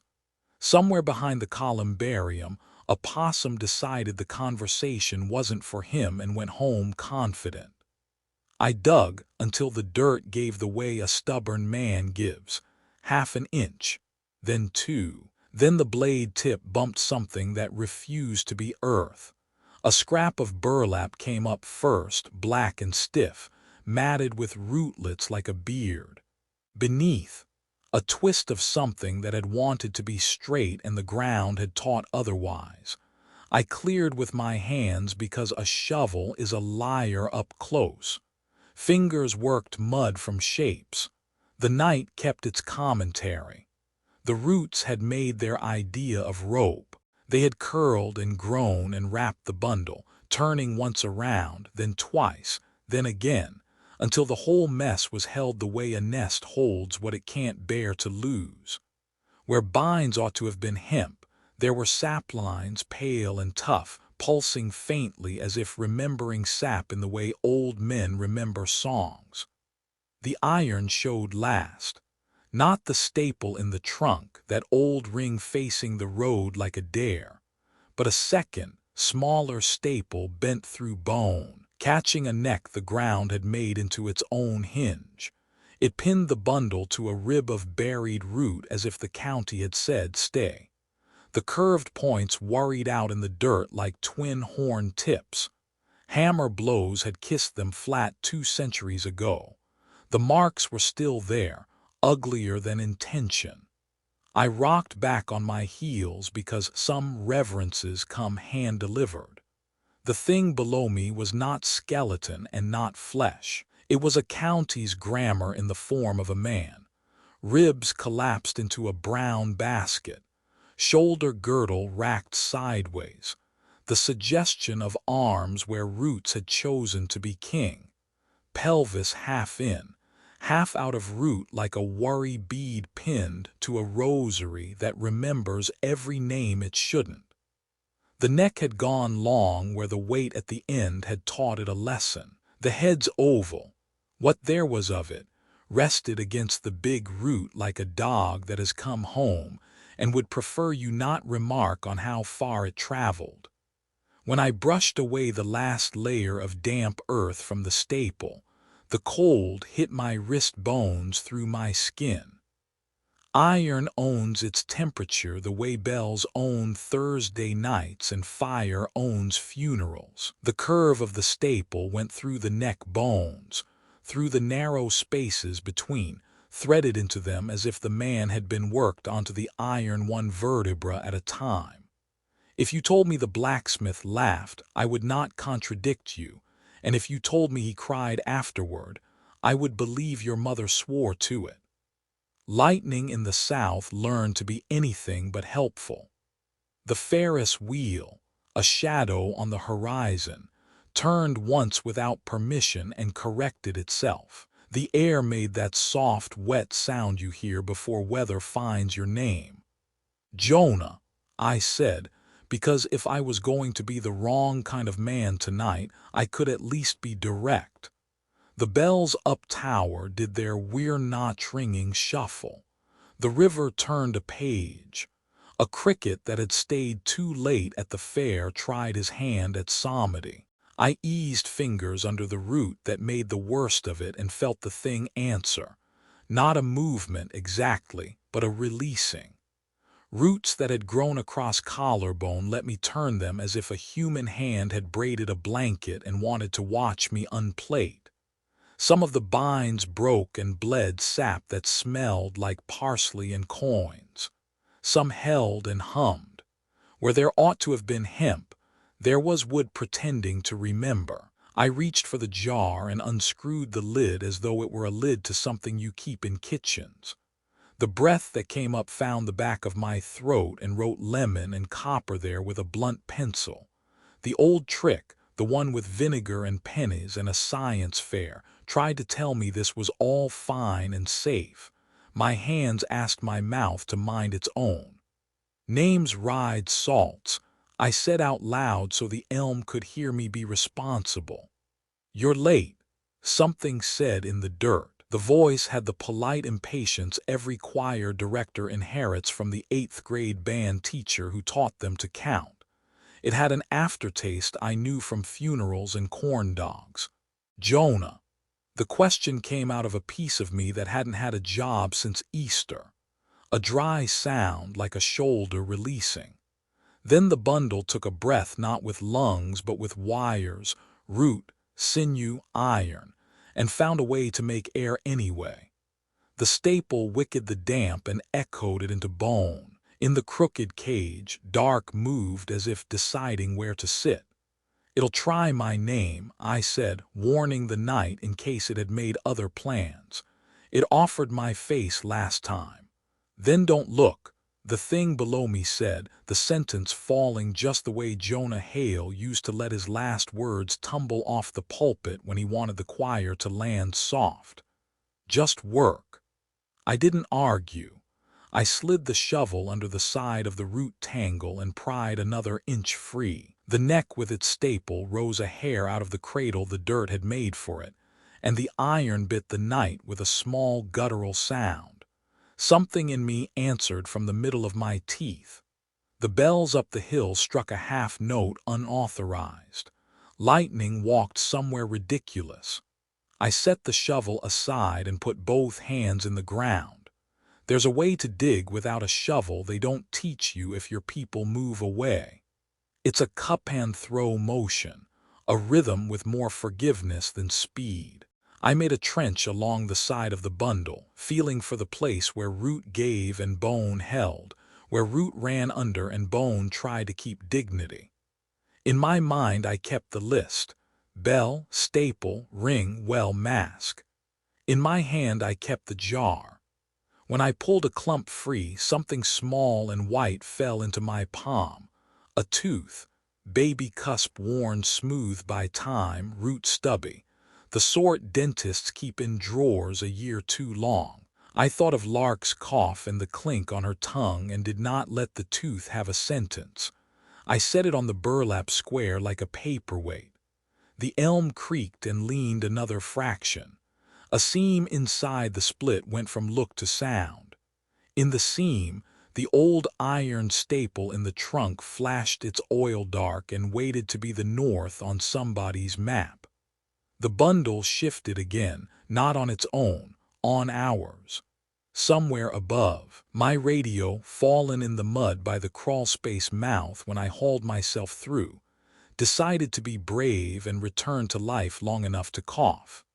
Unit 1, copy, and then a wash of static like a river learning a new gravel bar. I imagined Mara with her shoulder against the tower trap door, wedge in, rope tied, clapper muzzled, her jaw set in the shape she keeps for men who try to apologize. The thought made my breath choose between two speeds and settle for neither. Elias, the voice below said, and there was nothing borrowed about it. You're going to forget to breathe, keep it, you'll need it. I remember, I said and did. I poured a little of the royal water on the nearest root where it strangled a rib. You learn fast where ground will accept chemistry as hospitality and where it will call the sheriff. The liquid hissed, not loudly, not like a movie, but like a small truth told into a bad ear. The root didn't burn, it loosened, the way a knot loosened when you wiggled the tail patiently rather than yanking like a child. Sap came, and a smell like celery and sorrow. The rib under it stopped believing in roughness. Bone remembered the option of being white and considered it. Not the wood, I told myself. The salt, not the tree, the keep. The ground accepted my priorities better than the county board ever had. The little white at the root edge, bone dust, enamel smears, old leavings, went dull and then not. The bundle exhaled its wire breath with what might have been relief and might have been arithmetic. The iron staple in the neck sat, stubborn and satisfied. I dug down along the spine. My hand found the ring of bent wire somebody had once called a chain, and my skull remembered where I'd seen it, under the Ferris wheel, wrapped into a circle, neat as a promise. I lifted the ring 2 inches and the entire mass rose like a fish half-hooked, a graceful, awful move. Easy, the voice said, and there was a smile in it I had sat across card tables from. You can't pull the name out of the salt like a root out of a roe. You've got to starve it. Then talk to me while I do, I said, because I have never met a man who won't perform if you hand him a pulpit. I called it, he said, not proud. I called it when I should have made coffee for a lonely woman and told her the river was going to flood. I called it and it came kindly because he always does first. It offered me a hand. I gave it a finger. You can guess the rest. Lightning scratched the river's back lazy and thought about thunder and didn't. The bells, possibly out of pity, possibly because Delbert was sitting on a knot somewhere, kept their dignity. Pitch John wants a place to be, I said. All the ugly things do, he said. Don't make your heart a couch. I poured again. The liquid found the white at the base of the skull and wrote there with good penmanship. Something under the iron staple that wasn't bone and wasn't name and was something of both let go. The smell pushed my eyes back into my head and reminded me I have a nose because God is a comedian. Jonah, I said, and I did not apologize for the prayer that climbed into his name without permission. If this goes wrong, teach me how to say the creed with one tooth. Elias. The voice was small now, not because the man was weak, but because he was in a room with low ceiling. I'd teach you the doxology from inside a stump if that's where you came to see me. You always sang a little flat. I loved you for it. Now stop asking for riddles and work. The root that crossed his sternum like a sash snapped under my palms. Not broke, released, as if it had remembered the notion of decency. I slid 2 fingers under and lifted, gentle as baptizing. The bundle wriggled free another inch, and the staple in the neck sang dully against bone. If you want to know what a county's conscience sounds like, I can tell you now. I'm going to pour, I said, to him and to the elm and to the bell, and to the busted door that had slammed itself upstairs and could explain itself later. A voice, not a mask's, not the river's, not the salt's, answered. It came from the wrong place for a mouth and the right place for a man. It came from the bundle as the last of the root-sown binds slackened, and it was Jonah's voice, the way a boy says his father's name into a gym where everybody knows he's trying to be brave and nobody will punish him for it. Pour now, son. I did not pray before I poured. I said the sentence Jonah left me and let the elm hear it. Royal water defeats the salts. The first stream met bone dust the way a tide meets soot, quiet, purposeful, then alive. A thin lather lifted, pearly at the rim and tar at the middle, and went hunting every seam. Where it touched the little white crescents tangled in root, the shine ran out of them as if someone had blown the candle from inside. The slush that came off was the color of coins kept in a pocket too long. The ground understood. It opened its throat the way a field opens to the first warm rain. The black ran down the trench I'd cut, slid past the burrowed surface roots, and found the low belly of earth like a confession finding its best listener. I could hear it working. Not a boil. A busy, the sound grain makes in a bin when it wants you to call it a river. Up the hill, the tower woke ugly. Rope, Mara said on the radio, voice flattened to fit a frequency. Movement on line 2. Nash hands, Delbert keep the wedge. Got it, Jesus, Nash hissed, then remembered his profession and let the rest into the floor. It's pulling, feels like it's vain, I said to nobody because the word had earned its work. I took another ladle and walked the pour along the ribs the roots had laced. The foam lifted again, higher, then collapsed in on itself with that soft sigh a cake gives when it knows you have slammed a different door upstairs. Every time the black went dull, the elm's fine feeder roots, those pale hairs that sip, let go and eased back, not burned, released. In the carved spaces where salts had kept their names, there was first story, then mud. The iron staple in the bundle's neck smoked with a taste like rain on a black stove. Not heat. History remembering itself. Elias, Jonah's voice said from the shape the ground had made of him, keep it to the white. I am, I said. The jar breathed its lemon and copper into my mouth and wrote a little hymn there. Wind came up from the river and made itself at home in the cemetery grass. It laid a hand on the split of the elm and asked about thunder. The staple set in the trunk flashed a wet edge and didn't answer. Up the tower, a shuffle, a grunt, a sentence ripped into nouns. Hold it, hold it. Illy Static took my name and returned it shaped like gravel. I could feel the ropes from here, somehow. Old hemp swelled with years and weddings and baritone men who mean well, tensing in the dark over my head, the tension traveling down through joists and pews, into the sill, into the wall, into the root, into the ring I'd cut in the dirt. The elm hummed the note rope hums when it's being asked to remember a body. I poured again, the stream thinner now, controlled by fingers that wanted to shake and had been given an order not to. The slush frothed, the trench drank. The bucket under the table in the crawlspace answered from far away with a bubble that had nothing to do with physics and everything to do with a ledger somebody wrote in a room that was never supposed to be read in daylight. A shape slid between graves at the edge of seeing. a three-legged thing making good time as only subtraction can. It kept to shadow not because it feared the light, but because it respects a crowd when it gathers. It wore the opossum grin the same way the county fair wears dusk. It did not cross into my ring. It did not need to. It circled, learning the air I was making. "Stay," I told it, which was a childish thing to say to something older than iron. It laughed in a voice that pretended to be a woman at a sink with sleeves rolled and a hymn between her teeth. "Set your little bowl down, child," it called sweet.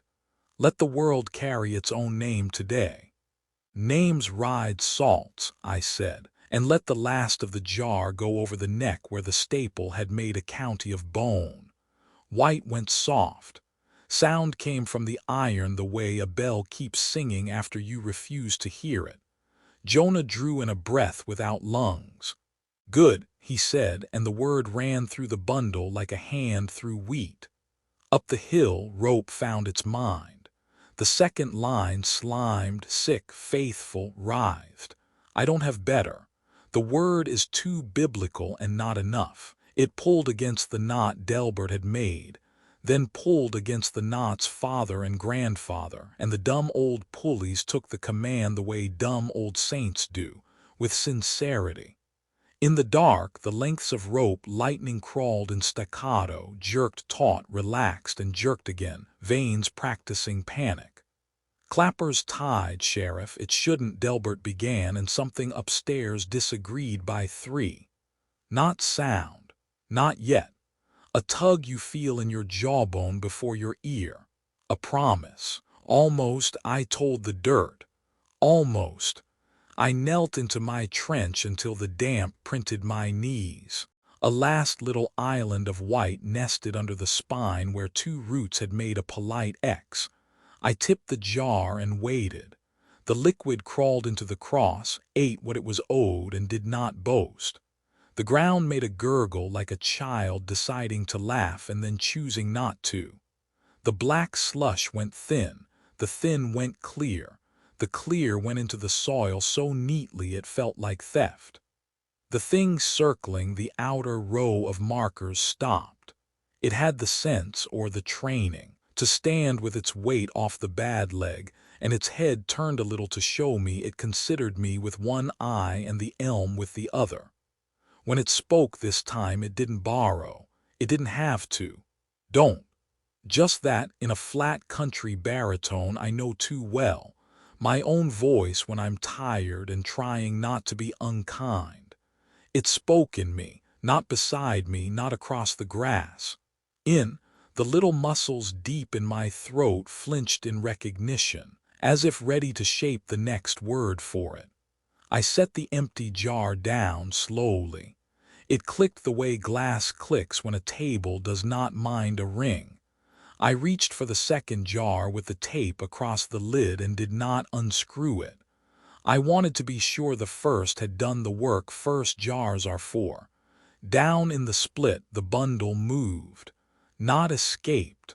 Settled. The root that had made its sash over the broken ribs slid a finger's width back as if learning to be neighborly after a long boundary dispute. The bones under my palm were no longer slippery with the same wrongness. They were just bones. The mud around them was just mud. "Jonah," I said, "say my name." A long second, the kind a man counts with his teeth. Then from the crooked cage, in a voice that had held a newborn and a shovel and a casserole dish still too hot, "Elias." Up the tower the knot squealed dry. The wedge groaned. I heard Mara's breathing open and tidy itself the way a runner makes a deal with the last hill. "On my count," she said, not to me. "We don't give it the third. We will not let it have three." I stood, knees dumb, and picked the jar back up. The shape by the columbarium stepped closer, each thump marking the world with its lesson in subtraction. It did not need the circle to be near. Names don't need circles once they've convinced a place to take them in. "Child," it said. My grandmother again, but with my larynx doing the work. You cannot know how intimate your own voice is until somebody else wears it to make fun of you. It's done. Let the poor sleep. Don't stir the pot there with your big spoon. Show me what you wear under that, I said, and I do not think I was the one who decided to be brave. Perhaps the elm showed me how. Perhaps the iron did. Perhaps Jonah reached up through the wrongness and held my wrist for a second where skin knows skin. It changed its angle so the graveyard lights, not many and not much, caught the mask's teeth and laid them in my eye like little notched moons. The holes where the eyes should have been showed exactly nothing. It does not take a theologian to know that is not the same as emptiness. At my feet the slush made the last of its bargains. A pocket near the pelvis, packed with white grit like sugar shoved into a boarding house jar, collapsed. The liquid took the grit apart without cruelty. The liquid has no capacity for cruelty. That's our job. The trench sucked in one more swill and I could find the bottom with my finger and not find anything that wanted to tell me its name. Now, Jonah had said, pour now, son. I set my thumb on the tape-crossed lid of jar 2 and turned just enough to break the cross into 4 harmless corners. Somewhere over my head, a bolt in a pulley chose not to be a bolt anymore and fell in love with the floor. The tower made the sound towers make when they try to be practical. Now, Mara said, and what happened in the belfry then is her story, not mine, but I know this. Everything that had once been rope became vain, and what had been vain remembered it had a bell at the end of it, and what had been bell remembered it had been taught to count as a child. 1 strike, then 2, not 3. The sound rolled through the church and down the hall and into the kitchen, and along the foundation sill, and out through the drain, and under the wall, and up between the roots and into my ribs like a decision I would defend in a meeting. The jar felt etched against my palm. I tipped. The first mouthful of the second batch ran over the staple in the neck and smoked handsomely. The voice by the markers tried on a new tone, careless sweet, and then in the same breath, dropped it because the time for sweet had left. Stop. This time not my tone, not hers, not anybody's I love, just order. County's done taking orders, I said and poured again. It screamed, first in Grandma's kitchen voice, full and high and scolding and wounded. Boy, don't you pour that, you don't pour that, you don't pour that. And the sound of her grief in the vowels reached me through 40 years and saw a little brown-haired boy breaking an egg against the counter wrong. And then it changed, right in the throat, and it was me. My own timbre, my own little whistle on S's, my own breath between words when I'm thinking ahead, screaming at myself to stop. The scream wore my grandmother, and then it wore me, and then it ran out of faces to borrow and went thin like steam hunting a window. After that, a silence with elbows. Royal water does not gloat, it only finishes. The last of the black slush slid into the trench and the trench forgot it. The elm, storm-split, staple glinting, let out a breath like a barn that's held its heat too long. The feeder roots loosened their hold on the rib cage and drew back with a quiet that felt like an apology between old neighbors. Up the hill, the rope in the tower went slack as a vein finally admitting it as rope. I could feel it in my teeth. 2 strokes had rung, and then the whole mechanism decided to be tired. I eased my hands under the bundle and felt only bone and burlap and the hum of the earth. No stubborn salt, no name making a chair of the white. When I lifted, the iron staple in the neck gritted against vertebrae and did not argue. In the crooked cage there came a small sound, a man finding a pocket of air, And Jonah said, not bravely, not theatrically, just like a pastor talking to a single congregant he loves, "There you are. I've got you," I told him, though my arms were mud and tremor and questions. "I've got you for this minute." Wind came across the cemetery with river on it. The Ferris wheel out past the feed mill turned once in the dark, then stood embarrassed at its habit. The bells settled their shoulders. The house up the hill remembered to creak like a house again, and then something else decided it had heard its cue. It stepped out from the lane where the gravel goes thin by the columbarium, and it didn't make the thump a subtraction makes.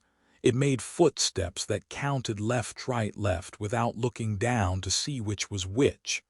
No lantern, no glow. The shape kept to the place where the elm's shadow was broad. It had the outline of a woman the county would call plain because we punish competence with that word. Skirt damp to the shin, hair pinned without fuss, sleeves rolled past the elbow, a bowl in both hands as if she had just been washing and meant to go on. Salt rimmed the bowl, not ceremonially work. The grains clung to the wet lip and made a sugared edge. Around her ankles, the bare skin was dusted white, as if she had walked through her own ring and forgotten to shake it off. The smell that came with her was well water scraped from stone, wood smoke in skirts, and the faint copper of a knife rinsed clean. She stopped in the widest part of the elm's shadow and looked at the split trunk the way a midwife looks at a bed that has been stripped by men. "Hollow," she said. The voice belonged to no person I knew but every porch I've loved. No borrow, no theft, just office. Seats gone. If you asked me to tell you her age, I would call you a coward. She had every age you give a woman who works. 18, when the first one came too early, and 22, when the third one would not turn, and 38, when she made a poultice for a knee that never healed, and 50, when some man accused her of knowing things, and 70, when she told that same man's granddaughter how to cut butter into flour with a knife so the biscuits wouldn't sulk. She was all of those and none of them. She looked past me and past Jonah and took inventory like a woman looking in a pantry on a Sunday. "Bell held to 2, she said without looking toward the tower. I nodded because lying to a woman with a bowl is a sin your bones remember. "Ring," she said, glancing at the chain I'd bent into a circle under the Ferris wheel. "Staple, that one and this." She tapped the iron through the neck with a work-rough knuckle, and the metal made the sound iron makes when it knows it has been seen. "Mask."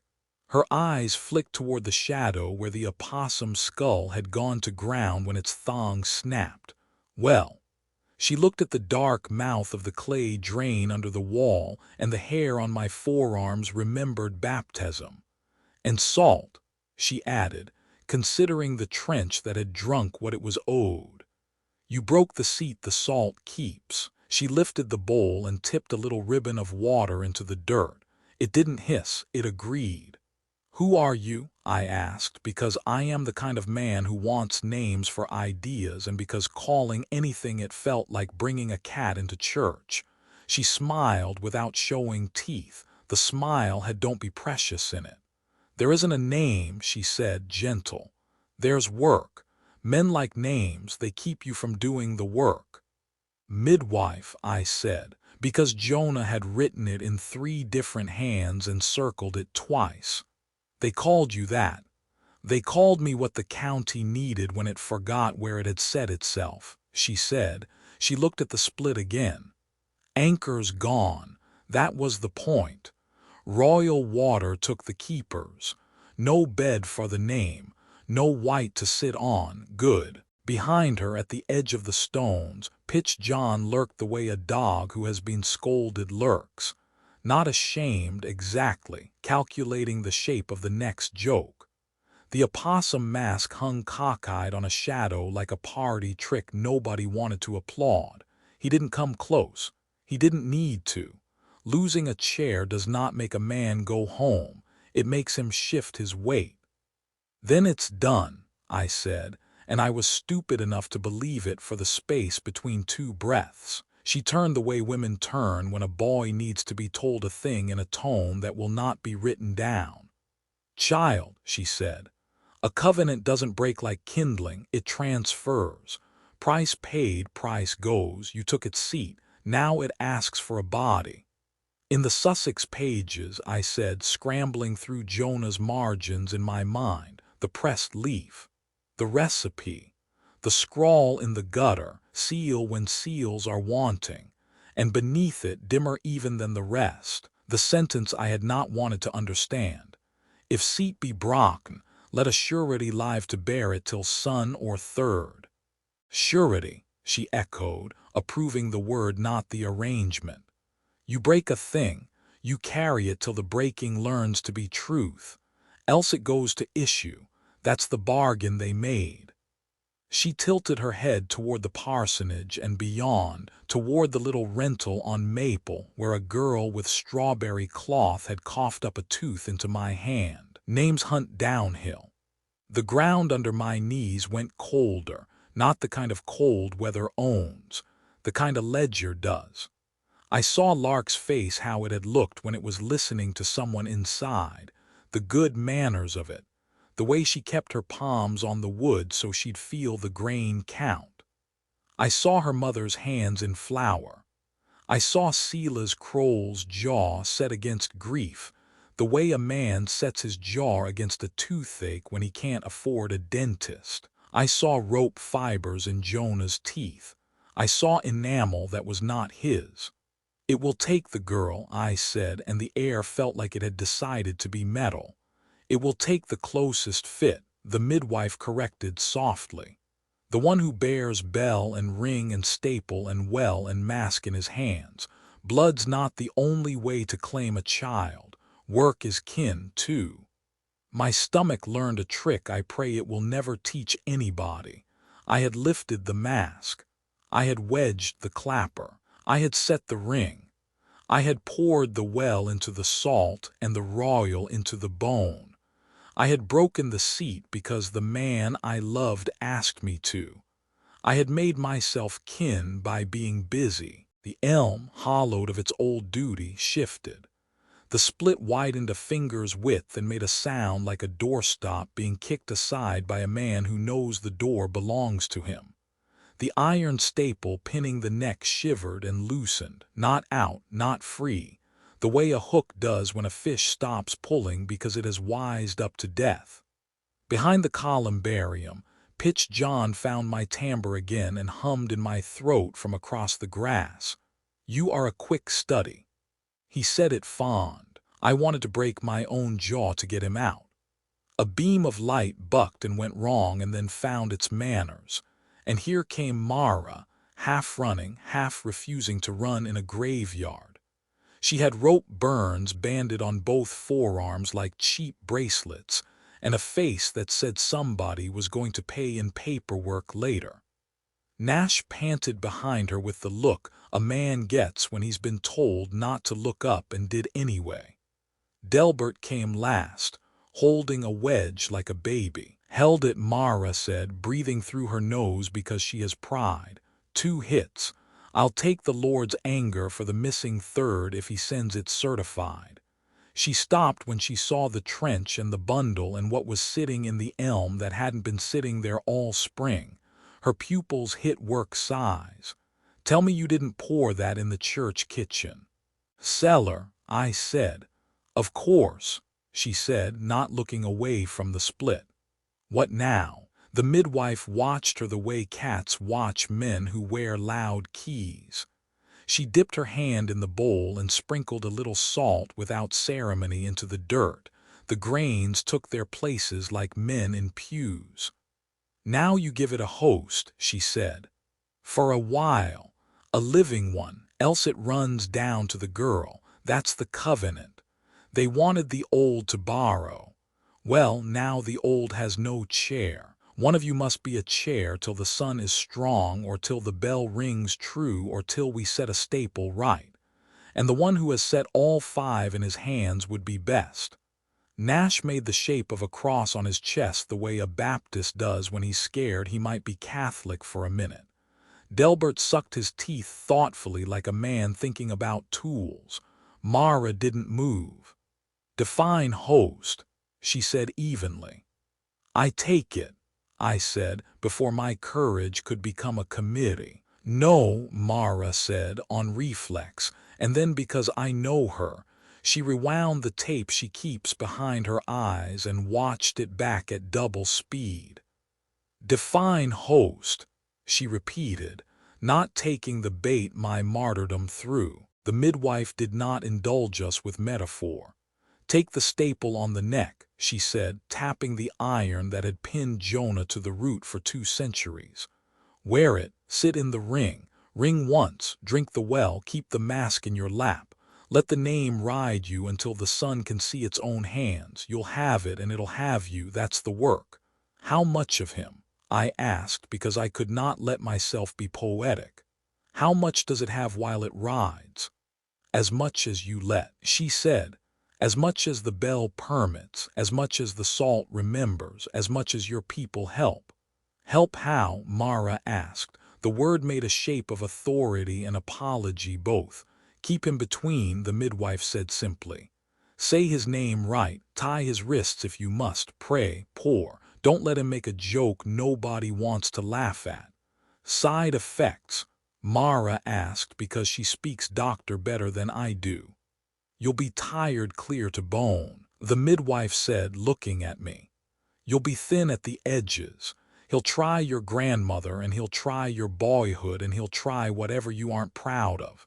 He'll pull the bell if he can. You keep it at 2. If you give him 3, he'll lay his staple in you so deep the iron will think you were born around it." Pitch John, polite as ever when he smells terror, clucked his tongue in my mouth. "Let me in nice," he cooed, and made my lips want to smile. "We'll fetch the boy his corn dog in the good light. We'll do a lap round the wheel. We'll marry a girl that doesn't give you trouble." I swallowed hard enough to teach my throat obedience. "Sheriff," I said, eyes on Mara and then past her toward the sanctuary, toward the small rooms with their folding tables, toward a girl who had coughed and smiled. "If we don't choose, it chooses." "I heard," she said. She didn't look at me yet. She looked at the midwife and at the staple and at her own hands. "How long?" she asked, and the question wasn't about hours. It was about whether she could carry me to morning if I became something that needed carrying. "Till the sun can count your faces," the midwife said. "Till the 3rd bell with a clean rope and a wedge that means what it says. Or till the staple holds right and kisses iron with iron. It's a price. You already started the paying." The elm split widened another hair, and the hollow inside showed not rot, not deadness, a room. You could see where something had sat a long time and worn the wood into the shape of itself. It was empty now. That was our victory and our problem. Mara finally gave me her eyes. There was nothing soft in them. There was nothing cruel.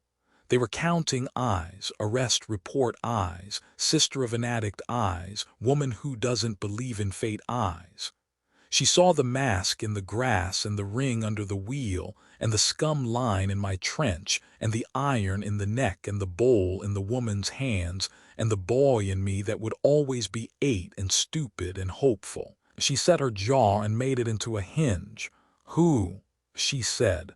"Begin transcript Riverbend State Hospital Ward interview 3 device ID RSH teak 09 red light on. You asked me to keep it orderly, doctor, so I'll put it in the plain way you like." When Sheriff Greeley said who, I said me.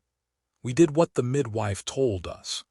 Nash set the ring again, iron on iron, and Delbert drove a new staple into a length of oak batten like he was nailing the county to its better self. Mara tied my wrists with altar cloth, because if you're going to bind a pastor, you may as well let the linen remember, and sat me down in the ring with my back to the elm.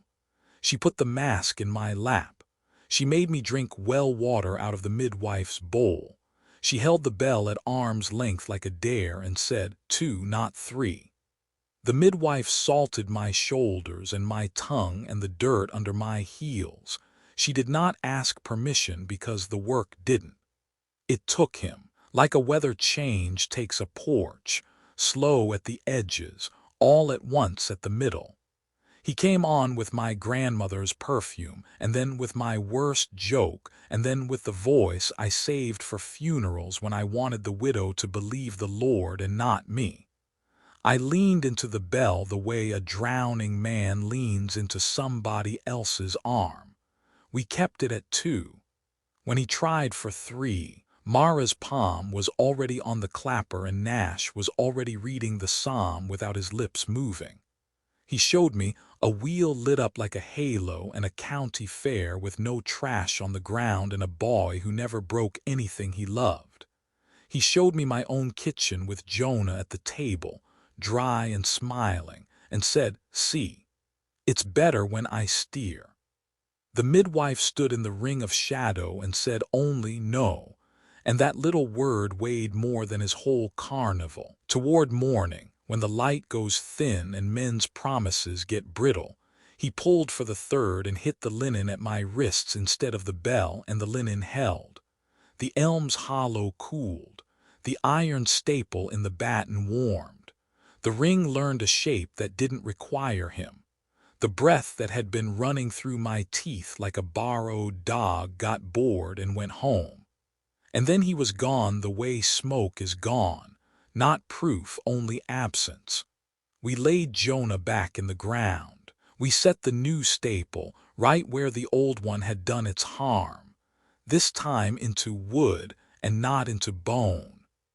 Delbert shouldered mortar the way men shouldered Jonah when he died the regular way the first time, and we bricked the drain mouth until the clay remembered being a wall. The midwife wiped her hands on her skirt and was gone before anyone thought to call her anything but necessary.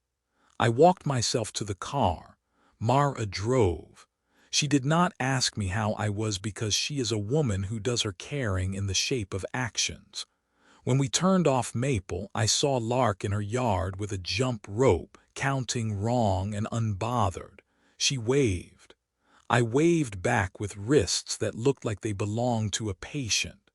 You know the rest, doctor. The cemetery call, the 2 deputies who stepped where they shouldn't, the acid and the rumor of it, the ring of keys in my hand and the dirt under my nails. You know who I hit and who forgave me and who didn't. You know why I'm here and why you pressed that red button and told me to start with the part that sounds worst in court. That's the whole of it. I've said my who and my how. I've told you where to put the staples and the salt. I've told you what the bell thinks of the 3rd strike. If I quit talking before the bells, do as I asked on the first day. Take the ring of keys. Brick up the cellar. Count to 2. Don't let him have the 3rd.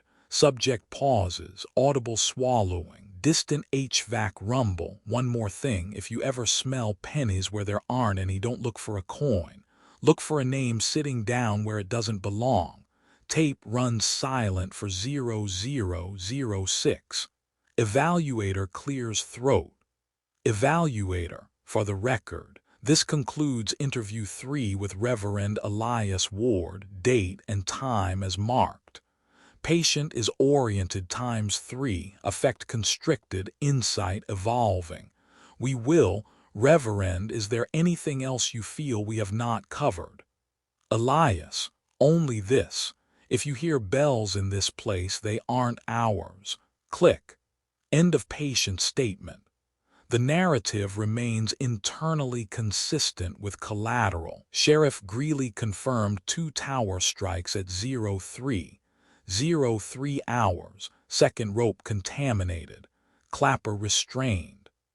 Deputy Nash corroborates the presence of an unidentified older female at the cemetery perimeter who departed prior to arrival of additional units.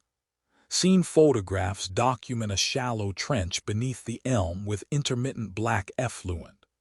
Coroner's office notes osseous material of unusual friability, adhered to a length of burlap. No further comment. The key ring ward slid across my desk at the start of intake. See chain of custody. Item 14 includes church front brass, tower steel stamped, parsonage side painted white, unknown pad corroded, fits nothing on hospital grounds, and a small iron-warded key I would have called decorative if I hadn't spent my childhood in a farmhouse with locks that spoke that language. Ward kept touching that one while he talked, as if a shape could keep a man's body square with his name.